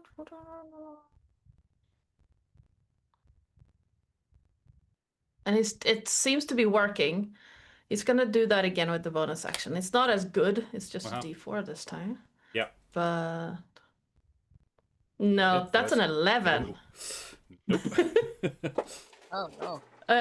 So I see, like, the way I see it, he digs that in, the armor pops off, it runs around, does the same thing, and then just hits a cable and just goes, Yeah. Okay, didn't work, Yeah. didn't work. Yeah, absolutely. That is indeed what happens. Next up is Holly. Cool. So Cone of Cold has worked pretty well. How many are there many kobolds kind of making their way towards me looking angry? Yes. Dozens. Dozens. Cool. I would like to Cone of Cold a bunch of those kobolds, please, DM. Very well. Because yeah, if I kind of, because yeah, if they're killed, they're not killed, they become a frozen statue. So Excellent. Yeah. So if Holly ornament. succeeds, rather than murdering a bunch of kobolds who are just trying to do the right thing, I've just frozen them for a while. I love this for you. We can defrost them later. It's a 60-foot cone, I believe you said? Yes, a 60-foot cone. Cool. You, a team, a troop, a bothersome of kobolds is approaching you, armed with what appears to be a larger version of Kobold's claw, but it's like they're sort of holding it between them. It looks like the detached arm of a mech, to be honest, and it has a lightning projector built into it. It looks like quite a nasty piece of artillery if they can figure out how to make it work, which is... Oh, I hope they don't. And they're coming straight for you. So, yeah, you burst out a cone of cold at them. Yeah, so they got to make dex saves, con saves. Con saves. Good. I'm just gonna make. I'm gonna cut them in. I'm gonna split them into 2 groups and make 2 checks for the pair for both groups. Like 1 check for both groups. 1 passes, 1 fails. Because 1 got an 8 on the dice and the other got a 19. So half of them pass and half of them fail. Hang on. 2 seconds. I've just been able to get back into D&D Beyond, so I can tell you exactly what the DC is for this instead of guessing. I'm pretty sure a 21 beats it and a 10 doesn't. Pretty safe bet. Oh, good boy. Cone of Cold is one of the AoEs that rogues don't like. No. Yeah. Cool, yeah, 18 is the DC. So exactly as predicted. So half of them will take full damage, half of them will take half damage. And if they are killed by it, they are frozen in place. They turn into a little icy statue. Excellent. Alrighty. Roll above 20. Hang on. Ding. I have concerns. Because even the half ones will still die. 8d8. 45. 45. Yeah, cool. You not only do you create the best part of 30 frozen kobolds, but you also create an ice rink around them. About a 60-foot cone of ice on the floor that I'm imagining Isle is like... all of Isle's movements in my head have been like air ballet. She loves twirls and spins and flips. So she is just sort of skating around, but she's not skating, she's just floating. Yeah, just having the time of her life. There's like, I love adventures. They're always safe and nothing bad happens to people I know. She hasn't seen inside. Because she knows all those mice. She knows all those mice very well. She knew. I think we get the rapes. yeah. Cool. That will impact their ability to attack no. Sprinkles. Good. Good. I just realized that the psychic link is still up, so Janvarin is the only one hearing Nathaniel's distressed thoughts right now. Yeah. Ianwin has a direct link to Nathaniel, and Nathaniel's going, "What have I done? Oh my god, my poor babies." And all you're hearing is short screaming down the link. Nothing intelligible. Yeah. Oh my god. Both mentally Dogs can't and rage. it's great for Ianwin right now. Whereas in Sprinkle's mind, you're probably getting, oh fuck, oh fuck, oh fuck. And while in Isle's mind, I'm going to assume some sort of humming, like a jaunty tune.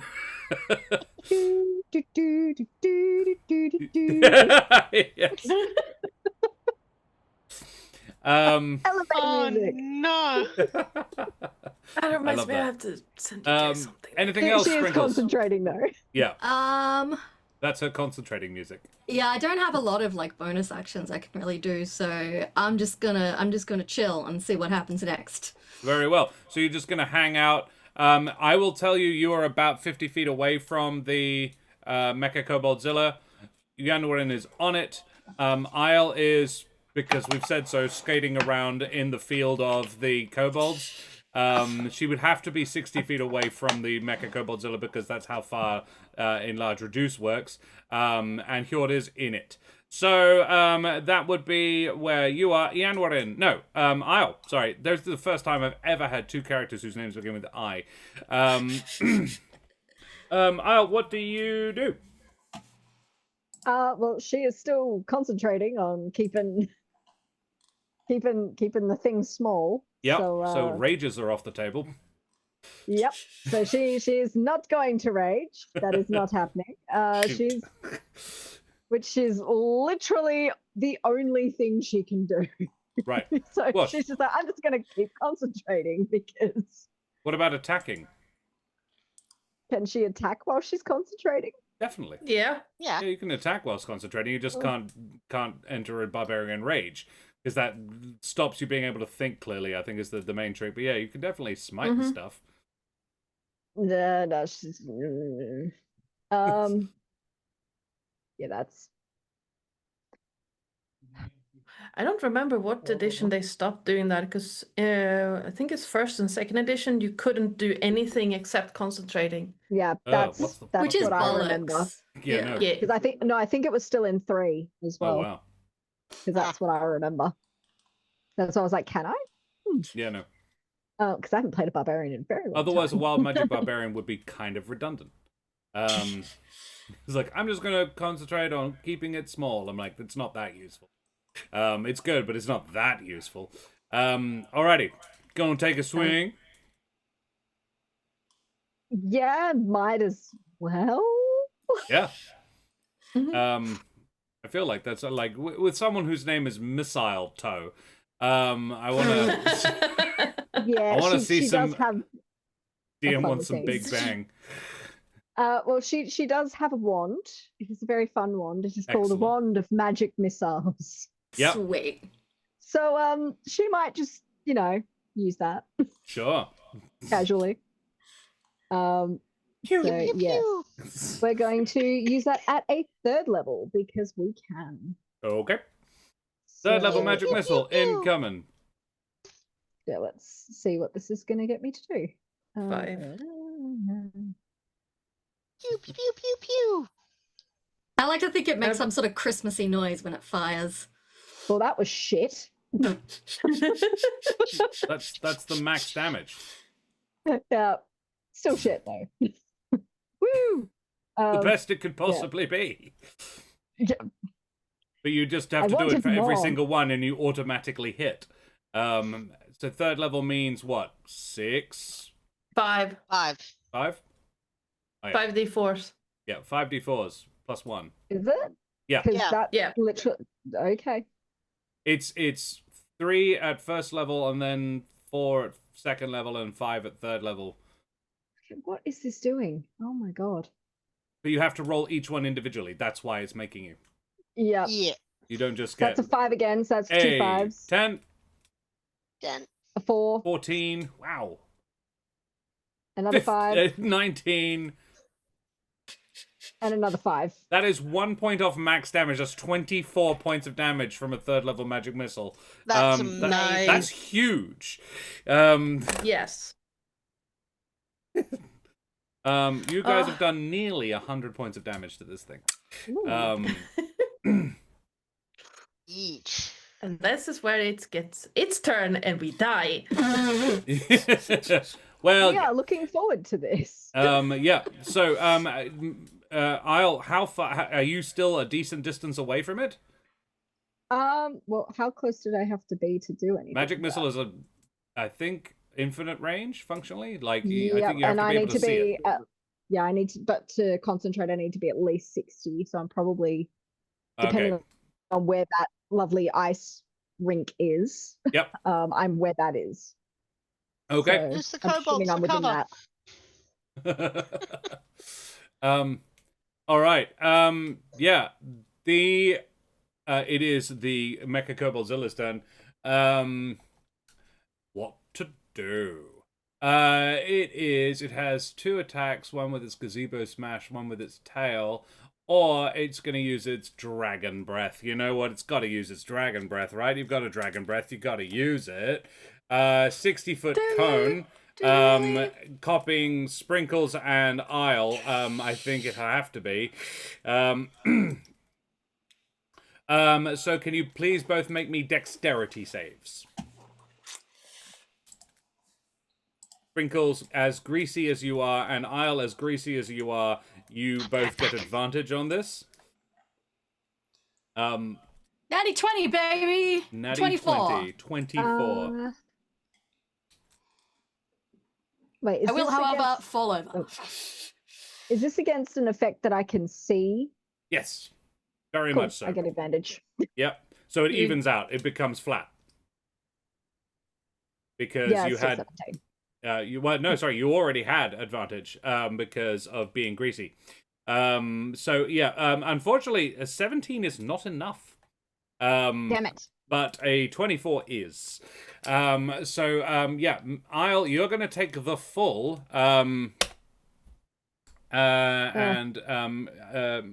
you will take half of 12d6 fire damage. Ouch. That's 6. I'm just going to roll these twice. It's easier. Okay, that's a lot of 3s there. A lot of 3s. That's 12, 16, 22. There's some more 6s. Another 18 makes it 40.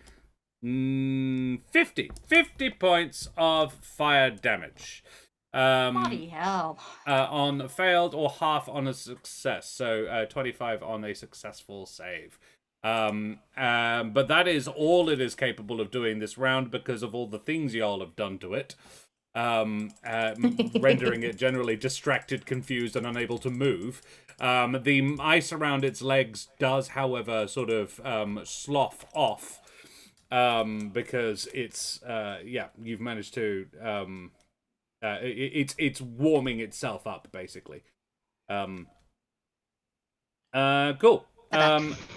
Ellie B, you are concentrating on a thing. You might want to make a save to see if you can retain that concentration. It's quite a big save. I think you need to get 25 to maintain concentration because you took the full, didn't you? Yeah. What am I rolling? Con save. Constitution. Con save. There we go. You are quite good at those. Nope. Not that good. That is a 13. 13. Youch. So Sprinkles, you go base over apex and slam down on your backside as you manage to dodge most of the flames. Fortunately, you are almost a perfect distance away so that only a few of the kobolds that you froze get immolated by the burst of flame that melts the ice instantly and then melts the kobold underneath it. Look, I'm not responsible for that. No. And they're technically resistant to fire, so if they could not die, they would. However, Isle, you drop concentration on the shrinking effect, and the thing immediately begins to sort of creak and groan as it increases in size once again. But now you can enter a rage, and this actually might cause you to do so, I would have thought. And if it doesn't, this might, because it's now the kobolds' turn, and the kobolds are going to choose between Yanwarin and Isle, because Sprinkles discouraged the group that are near her, to make they get 2 attacks, and you basically headed off at the pass one of them, Sprinkles, by making a bunch of them not able to do things. Not killing, but pretty much. So I've immobilized them. Yanwarin is odds, Isle is evens. That's an odds. 17 means an odds, which means Yanwarin is going to get a bunch of grenades thrown at him. Oh, no. Can I get a dexterity save? Fortunately for you, it is something you are crazy good at. In theory. In theory. In theory. Don't speak too soon. I mean, that's a 28. 28, yeah. All right, you managed to take half the damage of this. A mere 6d6 of fire damage as a rain of little grenades land around you. It's mainly the shrapnel that's the problem. Look, 2 6s, a 4, a 1 1, 1 1, and a 2. So it's a very average roll, in fact. That is 18, 20, half to 10. 10 points of fire damage to Yanwarin from the kobolds, and we go back to the top of the order. Hjort, you are in the cockpit of this rapidly getting bigger again Koboldzilla. There are 3 kobolds in the cockpit with me, right? Uh-huh. Hjort is going to shake his head. His antlers were nearly ready to drop off anyway, but there's a little bit of blood on one side of his head as flecks sort of fly around the cockpit. But he's going to narrow his eyes as he comes back to himself and look at the 3 of them and cast Banishment at 6th level at them. What? I am going to need a charisma saving throw from the 3 kobolds. Okay. Do kobolds have charisma? The DC is 18, Josh. The DC is 18. How long does this last? A minute. A minute? Okay. Unless they're Paris- not of this plane, then forever. They just rolled a 2. Each one? No. They as a group, because they are connected to the Koboldzilla. You just banished the whole damn thing. For a minute. Oh no! Oh no! Oh no. That was not my intention. No. So Yanwarin immediately plummets about 100 feet to the ground, because he was standing on its shoulder. Oops. Hjort, Oh no! I'm going to say as Hjort was in the cockpit with them, you go too.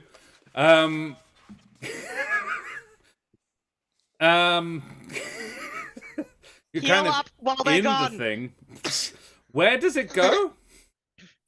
Just a random plane. Basically, Oh my god, I know exactly Harmless where it demi-plane. goes. Oh my Harmless god, I demi-plane, know technically. exactly where it's going. It's going to the astral sea. technically it's a harmless demi-plane, but I love this. Oh, You're too it angry. can be It would have been a harmless. harmless demi-plane if, yeah. This basically, we drop out of combat briefly here. Hjort, As drops out of the sky. yeah. So Yanwarin, I'm so sorry. Is that what a giant Don't hamster's supposed to apologize. This is look like? amazing. this is It's fantastic. excellent. So what is going to happen is, Hjort, you have a crew full of angry kobolds who are now terrified because you have teleported them right into the middle of a group of giant space hamsters. Who are, and this is true, completely unthreatening. The kobolds, however, don't know that. You have just proved all of their worst fears completely accurate.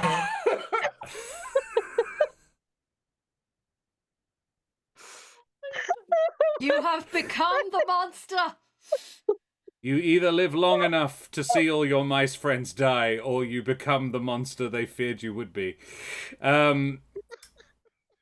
Meanwhile, Yanwarin, I have special falling rules. Oh no. Oh no. Not again. That I'm going to have to look up because I don't remember them. But I put them in the hung, drawn, and quartered a long time ago. I want to say I pinned them. Yeah, you may have, because we needed it for us in Humble Strahd. Yeah. Did I put them in? Quite a bit. I may have put the Side note: 2 puppies to go. amazing. How many more are weird? We've got 3. Very weird Fawns. ones. 3 fawns, and the rest are reds. So That is 1/4. So that's probability. Yeah. For you. Yeah. Statistically, bang on. Yeah. yeah, like that is weird. Weirdly accurate. Well, we've still got 3 to Oh, go. this is- No, 2 to go. Some to go. Research falling. If it's 4, it's 1/3, and that's, we can tell them they're wrong. We've got some to go. I think we've got 2 more to go. So Why yeah, are so we've those? got 10 out. Yes. Sorry, I here we can't go. do math. Falling rules are terrible. Here we go. Found it. Hey friends, so last night I brought an interesting issue. Rules for falling damage are balls. It took me a hot minute to figure out why. Acceleration due to gravity is basically why. So for the first 10 feet, no worries. I don't even make people roll for it. 10 to 20 feet, athletics or acro added against an appropriate DC, probably about 15 to take no damage at all, otherwise 2d6 as usual. 20 to 30 feet, that's 3d6 as usual.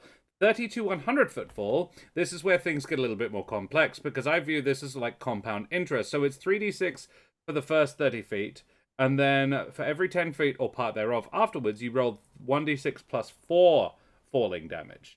And you must pass a strength or con save, the DC of which is 10 plus the number of dice rolled, i.e. The tens of feet fallen. This will be 10. So a 20 to not break or otherwise fuck up a limb. Roll an appropriate dice to determine the limb. A human would roll 4, a centaur 6, and so forth. If you fail by more than 10, you break 2.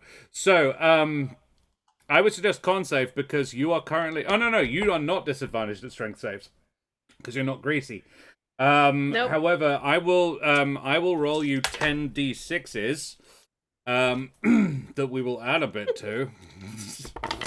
I am so sorry. This is excellent. 10.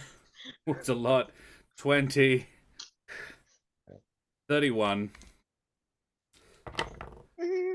Oh, I rolled a lot of Dex save fives. Rolled a lot of fives. 41. 45. Then we add 4 times 7, 30... No, 28.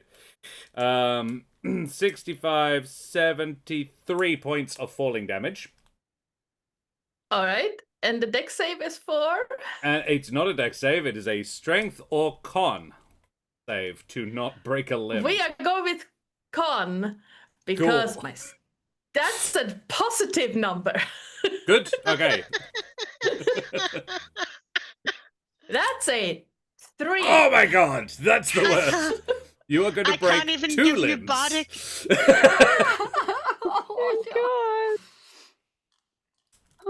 Oh, Yeah, okay.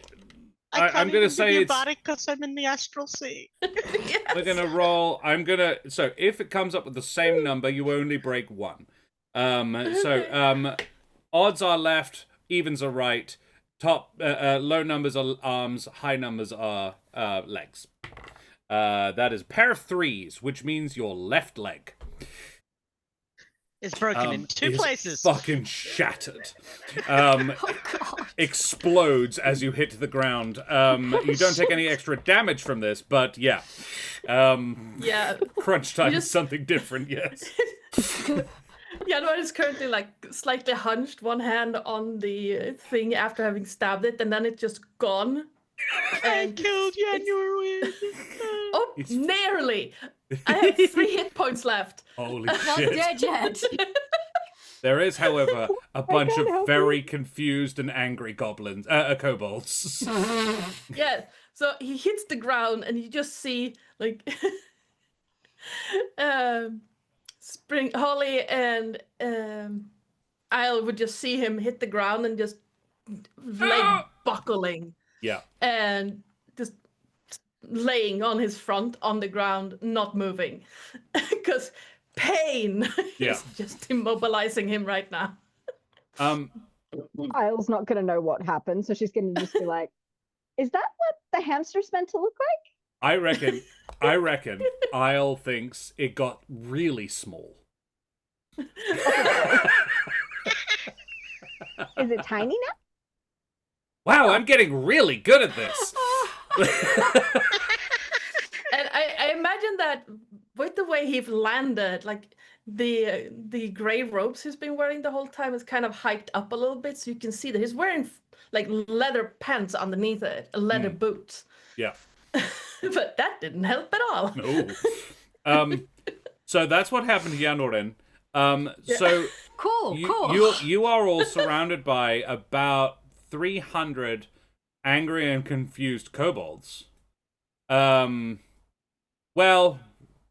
let's say about 150 left. A good portion are in the Koboldzilla, and a lot more are frozen. So yeah, you have effectively 10 rounds of dealing with these kobolds. Consider how you would like to approach that. As we are going to just talk about Hjort first, and what Hjort spends the next minute doing. Hjort is going to spend the next minute trying to gain control of the Mecha Kobold and trying to knock out the 3 in the cockpit. So the 3 in the cockpit are entirely focused on the giant space hamsters outside.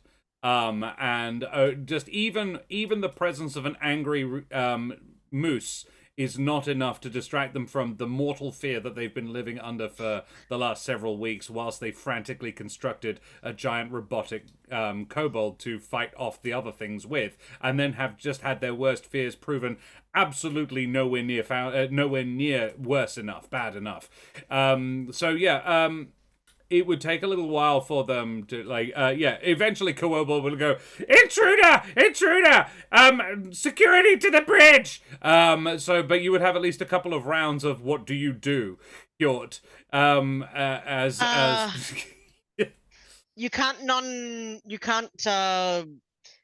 moonbeam non-fatally, so he won't do that. He's just going to try with the... If you will let me, with the blunt end of his antlers rapier to knock them out, because his antlers are on the floor. Yeah. With mice probably limping back into them. Yep. So yeah, he's just going to try and knock them out. He doesn't want to kill them, though. Okay. Because it's not their fault. He understands it's not their fault.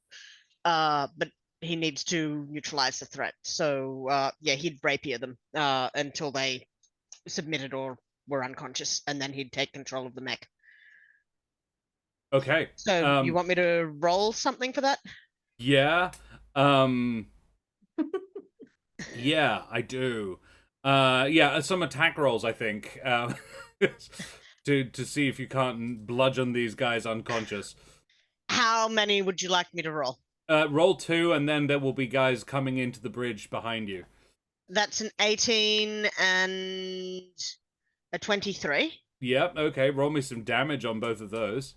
A 6 and a 5. That is enough to bludgeon one of them unconscious. Yeah, the 6 would have gone to our fearless leader, Kobold? who I think was already on. Yeah, Kobold, who was already on 1. So you just smack the guy around the head, and there is a the machine does still keep moving, but it is sluggish. And one of the kobolds at the controls was like, I'm losing power! Losing cohesion in the manifold! The Matrix is misbehaving! And yeah, you basically, then you smack one of them on the skull, and there's a crack, but he does not, he actually turns around and breathes a little gout of flame at you. Can you please make a dex save? A dex save? I can. Do I have advantage because slippery? Yeah. Okay, that is a 21. You fall prone and avoid all the damage from this gout of flame, as he's basically just trying to make you go away. However, at that exact time, a bunch of security kobolds run in through the cockpit. Basically, there is no door. It's a hallway up through the neck, and a bunch of they are basically going to sort of dogpile you. And try to pin you down. It is all bludgeoning damage. Let me see if they can even hurt you. They probably can. My AC is 13. Oh, wow. 2 of them actually managed it. One of them critted. Ouch. So, you're going to take... Oh, it's going to be so much damage. Oh, no. 4 plus what I roll. That's 7. Wow, I rolled a 1 and a 2. Oof. So Ow, a 7 total damage. of 11 all up. Ow, a whole 11. As they are just sort of, painful. but they are actually, technically speaking, I would have advantage because you're on the ground. But that still didn't work. Do I get crit with the other one? No, I don't. Yeah. So 2 of them, yeah, 11? they're just sort of all dogpiled on top of you. Yeah, you have 7 more turns. Sorry.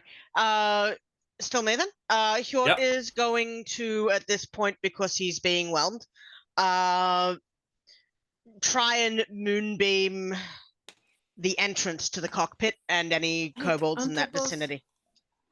Isn't Oh wait, no, I won't do that. I won't do that. Yeah, no, I won't do that. I just realized that. I will not do that. because both are concentration.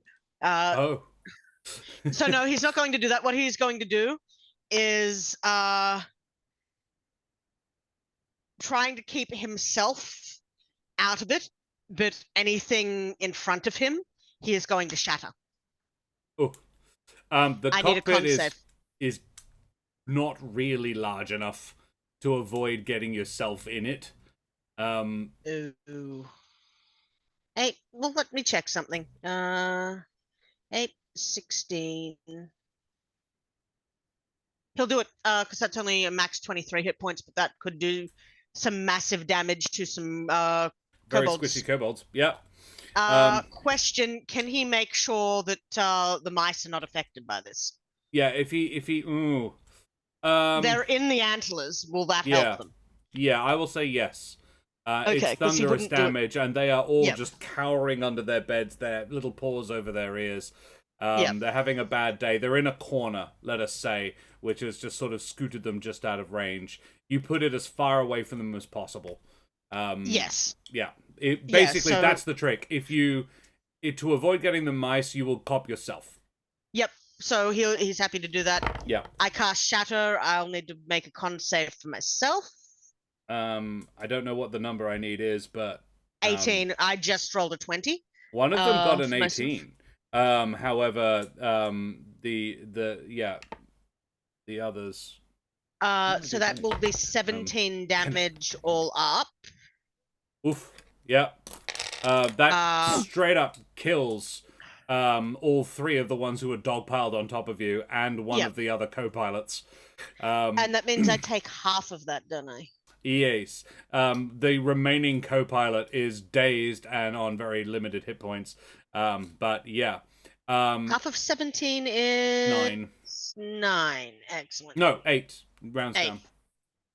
8. Excellent. Having done that, has that broken a hole through the cockpit, perchance? The actual thing itself would also take this damage, come to think of it.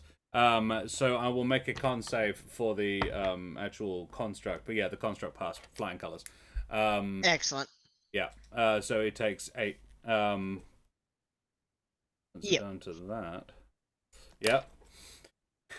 Yanwarin, take this. You have a D4 bonus from Lilith. Thank you, Lilith. Yay! Excellent. Thank Yay. you.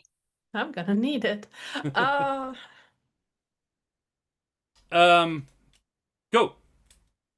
Live. Live. More are Yeah. coming. However, Hjort, you seek to take command of this thing, yes? I do. Yes. You wrench the helmet off Kobold. Please make me an athletics check. An athletics check, huh? I've got a +3 to that. That's But a disadvantage. 6 at disadvantage. I don't think I need to roll disadvantage. Oh, no, that's in that 1 for 4. Oh, okay. You can keep trying, basically. I think what's happened there, though, is that I'm just too slippery to get up off the floor. Yeah. That Oh, does run. God, stupid. It was like, it was so much easier when I was a snake. Standing up when greasy is really hard. So I'll give that another go. Yep. That is at disadvantage still. Athletics 19. 19. Or I a pair rolled of 2 19s. You wrench. I'm going to be very honest here. This thing was embedded so deeply in Kobold's skull, you wrench a good portion of Kobold's skull off. The first couple of goes like, fucking, it's so... Then you grab hold of his lower jaw, and you grab hold of the helmet, and you kind of pull it apart. There you go. And just slap it on your head. It's wet inside. But I don't think you really mind. And instantly... Merry Christmas. Hjort, you jump, your perspective swells. You feel larger and more powerful. The little creatures gathered around you are just that. You are the Mecha Koboldzilla. And you can see around you all of your terrifying, fearsome adversaries, these giant space hamsters coming towards you. deep in your mind, you are aware, however, that you could flee. And as a giant mecha Koboldzilla, fleeing is an option.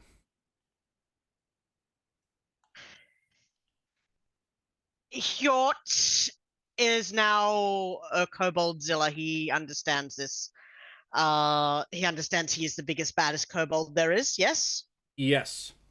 I want to be very clear what's going on here. Hjort and about 70 other kobolds are connected to this thing. Their belief is the primary reason it works. You've just taken over the brain, but you cannot stop the thing. So Hjort, being the terrified kobold creature that he is, surrounded by space hamsters, is going to scream out to the other kobolds, "Protect me!" and then start running. As in, the Mecha Koboldzilla is going to try and flee? The Mecha Koboldzilla is going to try and send, not running, he's going to actually try and send the other kobolds out in front of him as he comes up behind. Right. To So you're fight trying to the make a space human hamsters. shield of all the kobolds in Yes. front of you. All unconnected, disconnected kobolds inside this machine. No, I'm gonna need a persuasion check. Because Persuasion? they are cowardly. Yeah. That's a 28. It's not like I have a plus 15 in persuasion. I suspected you'd be good at it. I just did need the actual check. So this machine roars out, "Protect me!" And leaking from all the cracks in its armor are dozens of little kobolds, probably 25, 30 kobolds, sort of flee the ship and stand, and they're just floating in space. They can't do anything because they're in the astral sea, lost in a timeless void filled with giant, harmless space hamsters that have not done anything offensive to this. Like, they're safe. They're actually perfectly safe.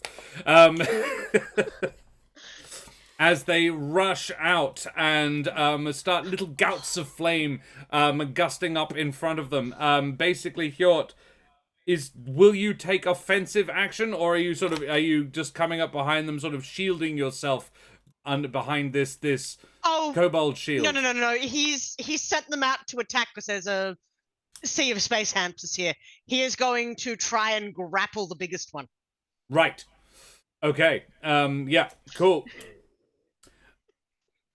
The Mecha Koboldzilla has a strength of 23. I'm gonna have to Google something I never expected to have to Google today.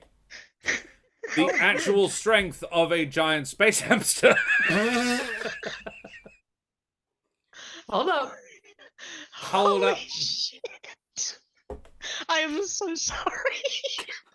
Why does that? Okay, that's thank Giant you, D&D Beyond. hamster. How did it finally break down for you? Here we go. Oh no.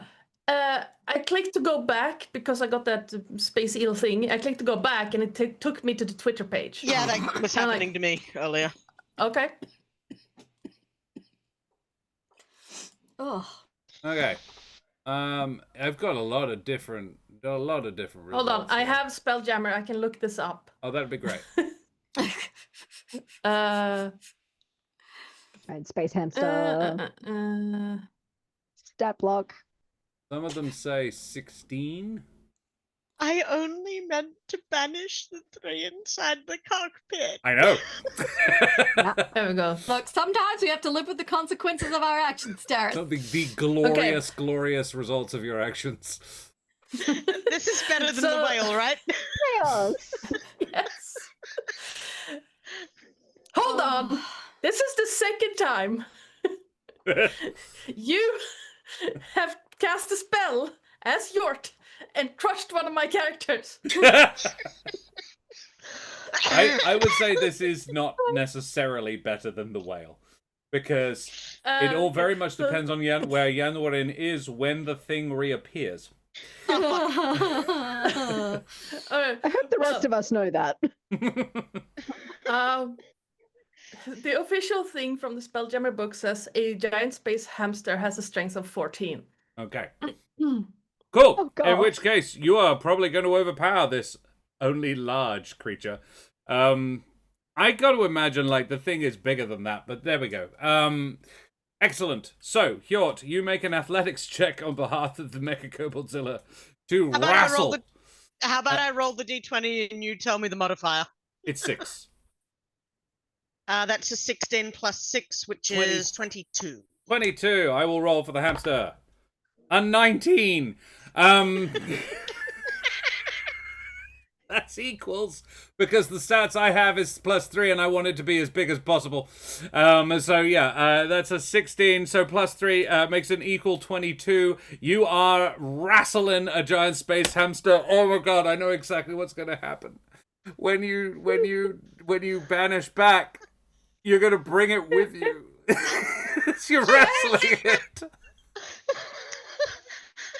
The prophecy is fulfilled! I am the dawn! Yeah, may I actually do that? Yes. And as It has as we to get happen. pumped back in, just yell, I am the dawn!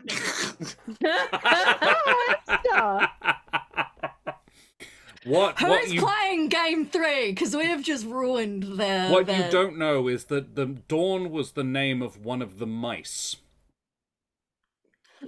Oh no, is it a dead mouse? I'm not saying that would be mean. Amazing. You know what, guys? I'm going to take a little bit of artistic license here. Uh-huh. Oh god. And say, because Yanwarin is supposed to be in the next game. Oh, no, I have a plan. Oh, no. Don't worry. I have a Oh plan. no, wait! I know it's not. It's Isle. Hang on, who is it? It is. It's Mitch, Ardana, Zach, and Elibe. Yeah. So Isle and Yanwarin are sticking around for the next one. Fantastic. I have Hey a Terrace, are plan, you don't worry free about it. on Wednesday? I am free, yeah. Because I'm you free. may need to be the Mecha Koboldzilla. Yeah, I'm free. I love it. Yes! Yes! And we'll immediately start with like at least 2 of us going into a rage somehow. Yeah, so what happens is the thing disappears and all the kobolds go, there's just this very pregnant pause for a few seconds.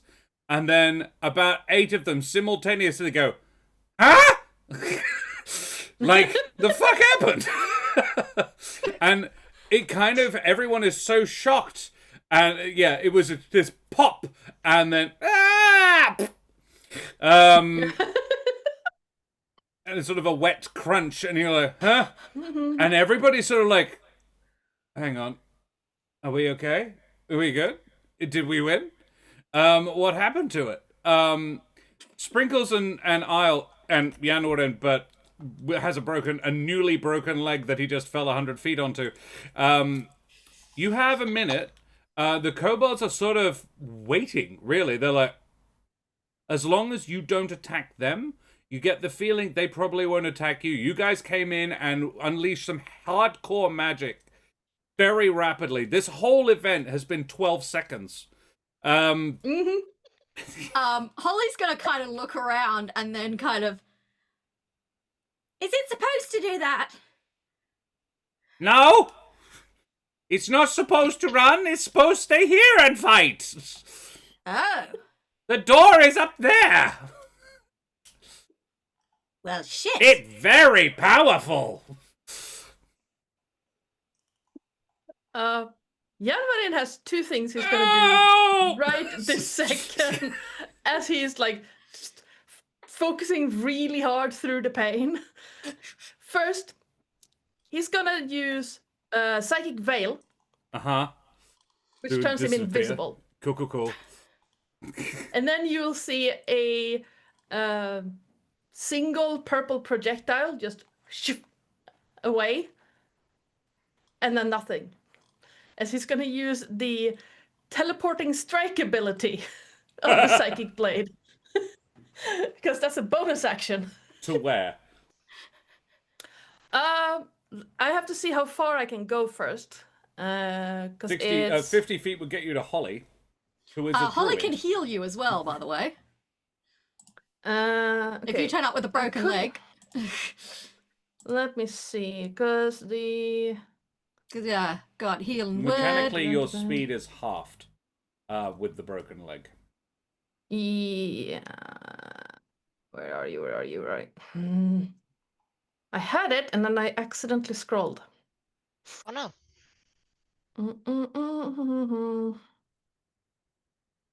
What? Yeah, because I have heal. 6th level heal spell. Ooh. So I can just straight up give you 70 hit points. Because I'm not going to be in the next sesh, so I don't have to worry about destroying my hit Burn the points. big I can spell just slot. Yeah. I can just burn that. Do it. If he restore you. remembers that, actually, I'm gonna roll a thing to see if he He knows remembers that Sprinkles is a druid, and knows but that she has healing magic.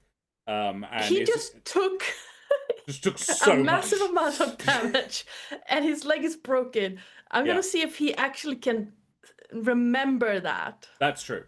Fair. Also, how's Missile Toe doing? Because I've got mass cure wounds, so I could. Oh no, that's a 7. He doesn't remember that. All he's thinking about right now is get away. That thing might come back. You can do mass cure wounds then, which would still get Yanwin in it. Yeah. And you can crank it to the highest level spell. Okay, you've got. so 1d10 times 10 is the distance I can go with the. 1d10. So again, 1d10, which is 50 feet. So you just see this purple blade just fly 50 feet, like. I would say argue if you're towards hurt, you. if you're hurt, Yeah. the safest place to be would be allies. Yeah. Yeah, so towards, like, right past Isle's head, just. Yeah. Someone's throwing shit. And then you hear a thump as he lands where that blade. You can't see him; he's still invisible. But Sprinkles, you can. I reckon you can hear and have a fair idea that Yanwin is right next to you. Sprinkles, you can cast mass cure wounds if you like. Yeah, I can do up to 6 creatures, but I only have 2 allies around me right now. So Yeah. So you regain 78 plus 5 hit points, both of you. Roll 78.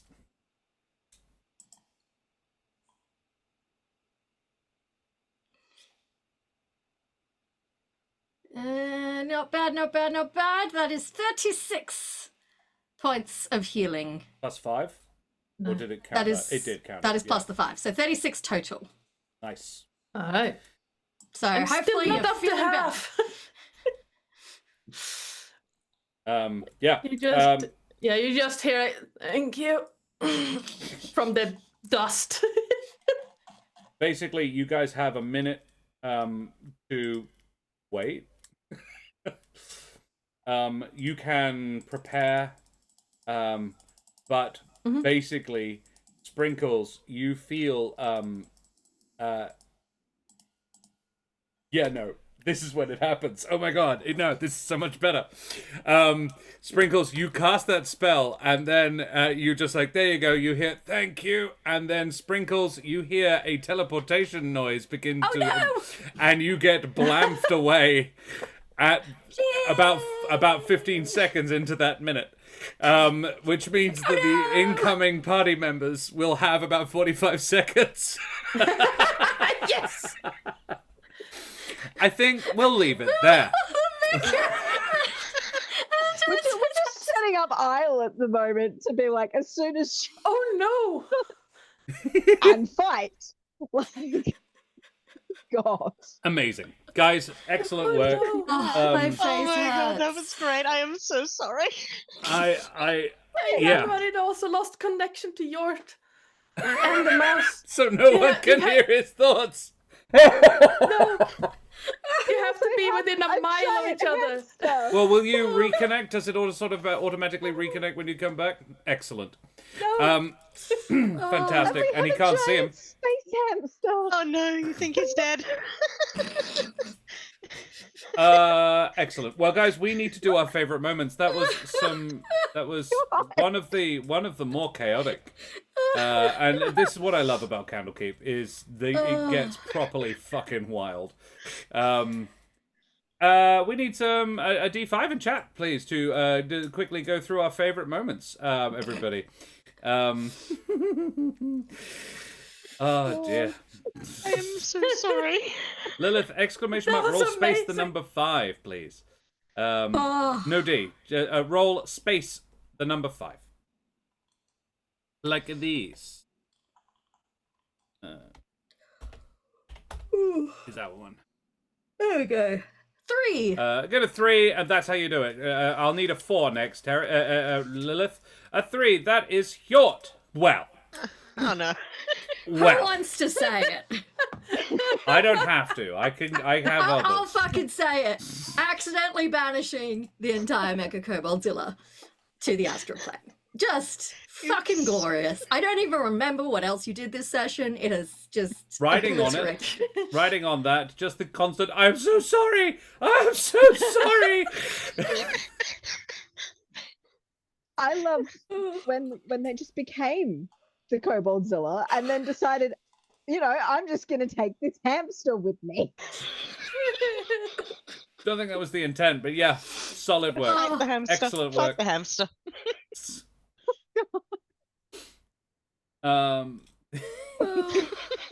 Adana? I'm trying to pick one. I think it's the whole just warm. Yeah, that was funny. Warm. Yeah. Oh no. Favorite self, Terrace? Oh, I'm going to say being the self-fulfilling prophecy there, shouting, I am the dawn as we're coming back in. Yeah, that was good. That was very good. Yeah. That was very, very good. Oh. Excellent. Alrighty, then a D4 has been rolled, which is Miss Toe. Ellie, an intro to this. If you thought Humblewood was chaotic, it's a very Ellie played in our Humblewood Strahd crossover, which was a very, very different Yes. tone, and was significantly Sometimes. darker. It had its moments of hilarity, but nowhere near the. This is like. My face doesn't usually hurt at the end of these sessions, but I've often had a jolly good chuckle. This is more my style of DMing. I hope you enjoy. I found Strahd quite a challenge to run, an enjoyable challenge, but a challenge. This is much more my vibe. I love Strahd. wacky chaos. Is my DMD style. So I hope you've enjoyed this evening. Favorite Missile Toe moments. I'm actually going to say one from before we even started, because Ellie built this character this afternoon and said, I apologize for my bad character making decisions. So I'm like, must see, crack open D&D Beyond, and I see a serious looking pink fairy face. I read Fairy Barbarian, and I'm like, Fairy Barian. Fairy Barian. Yes. I want like Mary Barian. Yes. And just and then I see the name Missile Toe. And you'd originally written just as Missile Toe. And I'm like, excellent. A name that characterizes the character so perfectly is excellent. I have a second, but I can wait. I need to say your intro description of your character and just that little bit, just, my father's Tom Thumb. We call my brother Richard. Yeah, and just that whole thing, it was amazing, and it just, yeah, I no comments, just, yeah, absolutely A+ top tier. Loved it. Yep. I really enjoyed it. Was a little moment, but I wrote it down because of how much I liked it. Using your druid ability to predict the weather to see if the weather forecast would include That a was very giant clever. space hamster. Raining I with a really chance wanted of it to hamsters. work, but even though it didn't, I respect the Well, ingenuity. that was entirely accurate. Unfortunately, it got it wrong because I, the DM, cannot predict terrace. So I need to retcon it because it would have worked.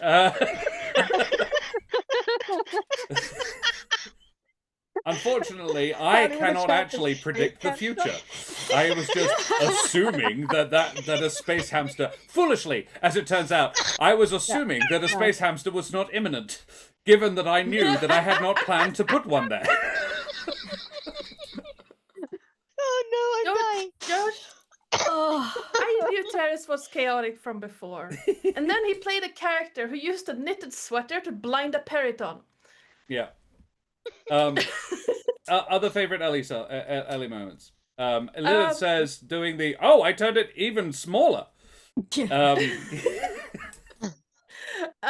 was actually just Ellie, instead of flying through the sewers, just riding on the snake instead. Yeah. What? Or just Being friends with the mice. Because it started with like, I want to see what's inside. It's like, okay. Taking tea with the mouse village. Yes. Oh no. Hi. Oh no. For yourself? Probably just remembering that I had reduce enlarge. Yeah, that And was think, smart like, as heck. She's an idiot, but she knows she can do that. No, that was smart as hell. Oh yeah. But she wouldn't have thought about it logically. She would have just been like, "It's big. Need We'll be explode smaller." big. Make Yeah. small." Oh, I have tears in my eyes right now. That was just... Yes, this is great. I had a hell. second one, which was the being prepared to go with the suggestions coming from me about how she acts and why. I really I love the collaboration. I love that you instantly sort of fit the tone and just go with it. Yeah, that was great. Alrighty. Yes, exactly. We had a 3 rolled in chat, which would be Karen at this point. Oh, wow. Favorite sprinkles moment. Oh wow. All of them? I sound insane saying this.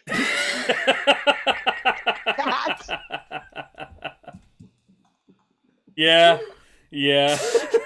That almost lost you the kobolds too, because they were like, "Why? What's insane about it?" Oh God. Yeah, the trying to recap all that shenanigans to 2 people who just appeared out of nowhere at a feast where it's like, okay, 2 people we know, a bunch of kobolds, a bunch of meat. Why are we in a party? What is happening? Yeah. Oh my God, Oh, Lilith man. inadvertently called you Sprinkler, but I kind of love that.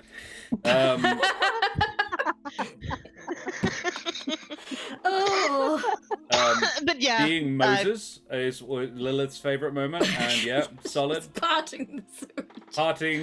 Parting the grease Yeah, in the sewers. Absolutely, I love that too. That was going to be mine. Now I have to think of a new one. Fuck. Oh. There were so many, and just oh my God. I've lost. The cone Josh, of why don't you cold go to, while I think? The Oh, cone yeah, of yeah, cold to non-lethal. The 2 uses of it, and both were really, really smart for different reasons. One was so smart, I don't think you realized how smart it was, but I think Ardana did realize. But to non-lethal the kobolds, I loved how everybody was gentle with these insane, lovable idiots. Look, it's not their fault. Yeah. It sort of is. Oh. I'm gonna have to say pulling out the heels to fix have to fix Adana's character after I nearly killed them. I am so sorry, Adana. But yeah, no, thank you. I'm thanking you for saving the character. Please.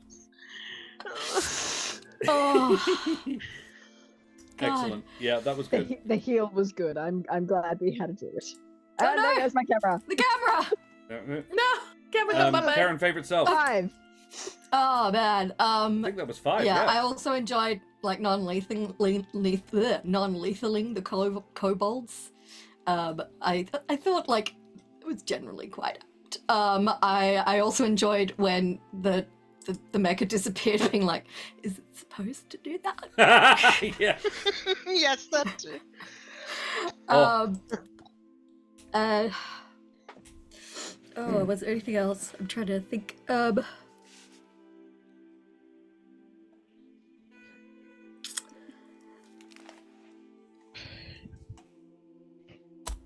No, you had some awesome. No, I Today, can't think of Karen. anything else. But yeah, that was it was ridiculous. You had some awesome. I'm just dealing with the oxygen deprivation from laughing too hard. Oh. Alrighty. Lilith just rolled a D2 and got a 1, which is me. Favorite DM moments, Lilith. The wondering, should I moment just where start a you different chuckled and went, I know exactly where you're going to go. Yes. Yeah. Oh. I'm- You're surrounded. So adding on top of that, you sort of getting where I was going with when I decided to grapple the space hamster and realizing that yes, unbanishing it and bringing it with you is exactly what I had planned there. And going with it, just yes, we're bringing it back. And you're ending, just knowing exactly when to end. Just keep fun. I keep harping on it basically every time I get to play at this table. The NPC voices. Absolutely. Hey! She's great at voices. Ellie's back! Yay! Okay, Ellie's back. Got it. She was back. After all that, I tried, and it bounced around. Thank you, There we go. thank Okay, cool. Excellent. Yes, thank you. I enjoyed. I had a couple of moments of, oh my god, I know exactly what happens. Yeah. Yes. I love those moments with you because it's always chaos.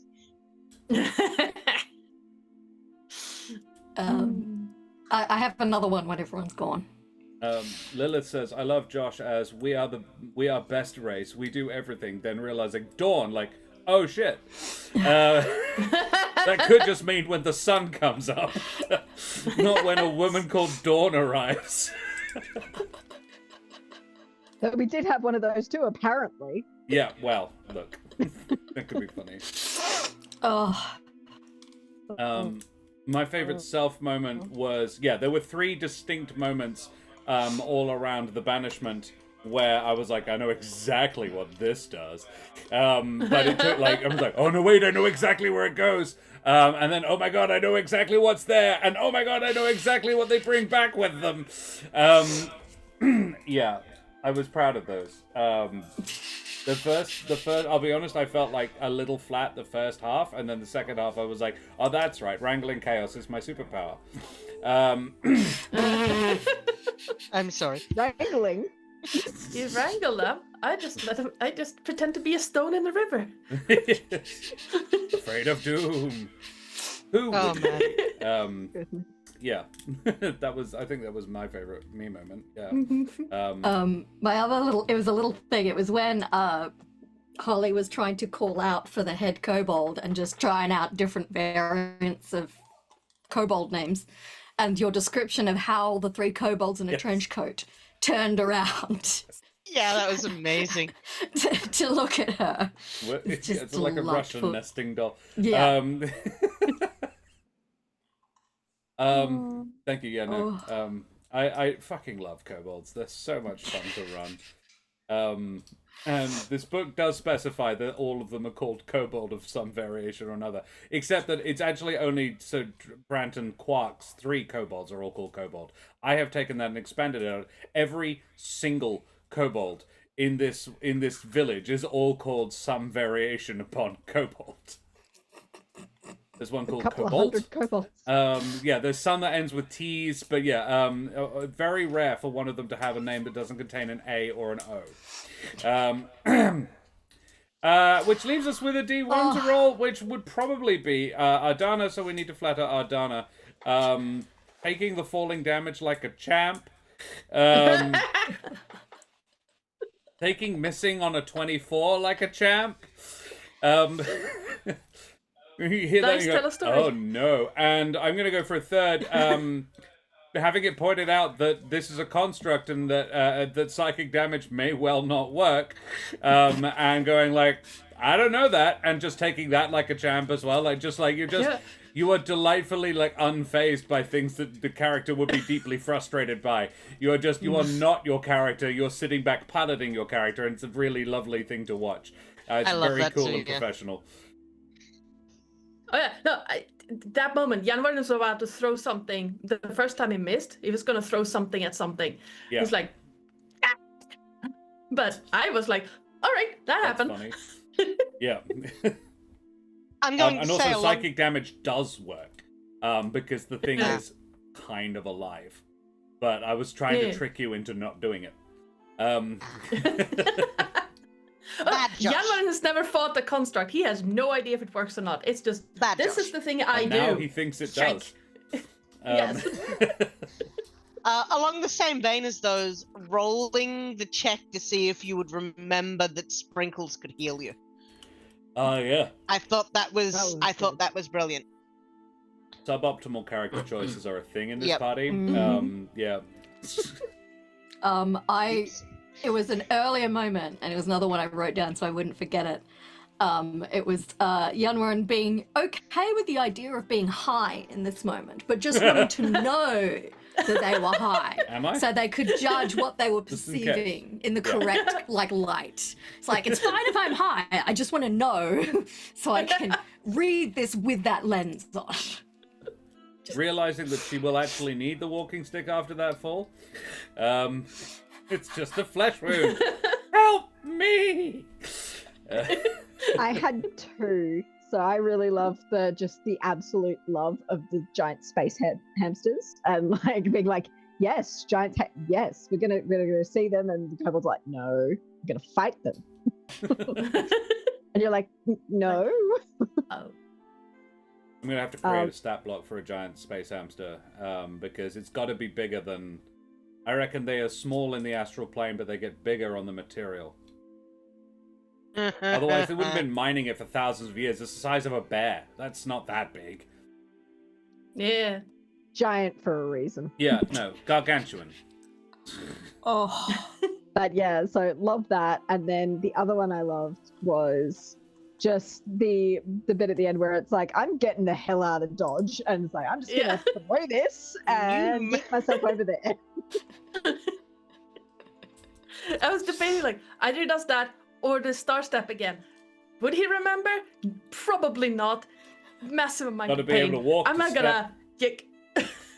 Yeah. It's like, I have to stand up to do this. Nope. I'm gonna throw this thing. I imagine it as you throw the thing, and then with a lasso on the end of it, and then you just sort of get yanked through the air, but it's a psychic connection, so there's no pain in it. Yeah. And then just land where. Alrighty. Favorite self, or have you? Was that your favorite you, or do you have another? No, I think my favorite self was the whole bit where he's trying really hard to look like a harmless old man, because he kind of looks like a harmless old man. And then when we were in the sewers, he was like, "This is not working." All right, let's go. Noted. And then Lilith. just aced it. Yeah. Yeah. Alrighty, guys. Well, we need to go away and find somebody to raid, because we've been streaming for a gosh darn while. And oh, would you look at that? The dreaded GM is currently streaming. So we will drop a raid over on our lovely Dread. Dread is a splendid being. Through which I think it's probably fair to say that I met Ardana and Terrace in the first place. So yeah, seeing as this is kind of all his fault, let's throw a raid over yes. it, Red. Guys, do you have anything you wish to spruik? Ardana, anything that's happening on your channel in the next few days? In about I can math 4 hours. There is the Eberron campaign over on my channel. On Thursday, I don't know why I'm doing this to myself, but on Thursday I will be in a Minecraft event with a bunch of actual Minecraft YouTubers. They're going to try and kill me. So Yay! I don't know We'll why see you're how doing that that long to that yourself lasts. either. Yeah. It's a vampires versus humans event, and I'm playing a human. The other content creators, like we are 100 humans versus I think 10 vampires, and it's a battle royale. Amazing. Yeah. In Minecraft. It's Fantastic. gonna be yes. So awesome. much fun. Terrace, do you have yes. anything to spruik? Not yet. Maybe later. Ellie? I will be over on Jack Squarepeg's channel tomorrow morning to run. I can't remember what it is, but we're playing some TTRPGs, so Awesome. that'll be fun. And then I'll be back here again on Wednesday, I think, Yeah, you Yeah. will. to do this again. Karen and I will be back on Wednesday to do this again with all but Karen actually, unless somebody drops out. But we'll also be bringing in Mitch. Is Junior back? Ooh. It's Mitch and Zach. Oh yeah. So the people who began this adventure are coming back. That's going to be fun. So yeah, Excellent. Junior and Yavle is somebody you want to have in this particular situation. He's a Yes. construct too, and he's about to get real mad. He's a The he's a giant blood space hunter. hamster. No, for the Mecha Koboldzilla thing is going to be you guys have got to get Hjort out of there. Hjort very much believes he is essentially a Kobold in this situation and very much Team Kobold at this point. So that'll be fun. Then on Thursday night, Karen and I will be back with the Elements and Evil team for some more of the Humblewood. The gang are going to go and see if they can't get a decent-sized chunk of the water plane to make a god out of, because they still haven't finished that yet. Yay! They've got one god. They're trying to go for two, because it's better to make them in pairs. Ellie B's character helped them do the first, but the second one is kind of important. Otherwise, you'll have unbalanced gods, and we don't want that. Throw your favorite raid emotes up in chat. Tell Dread where you came from. Show them the love like we always do, and we will see you same bat time, same bat channel. Karen, do you think you'll stream tomorrow night? I'm hoping to. Okay. Yeah. So Karen will be back for a little Keep my bit mind off more Skyrim probably tomorrow night, and Skyrim. if not, Wednesday night for some more Candlekeep mysteries. So say goodbye, everybody. Bye-bye. Bye, everyone. Bye, everybody. Done.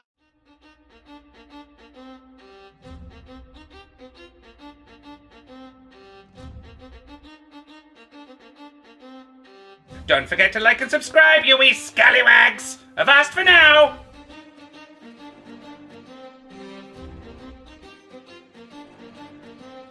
Whee!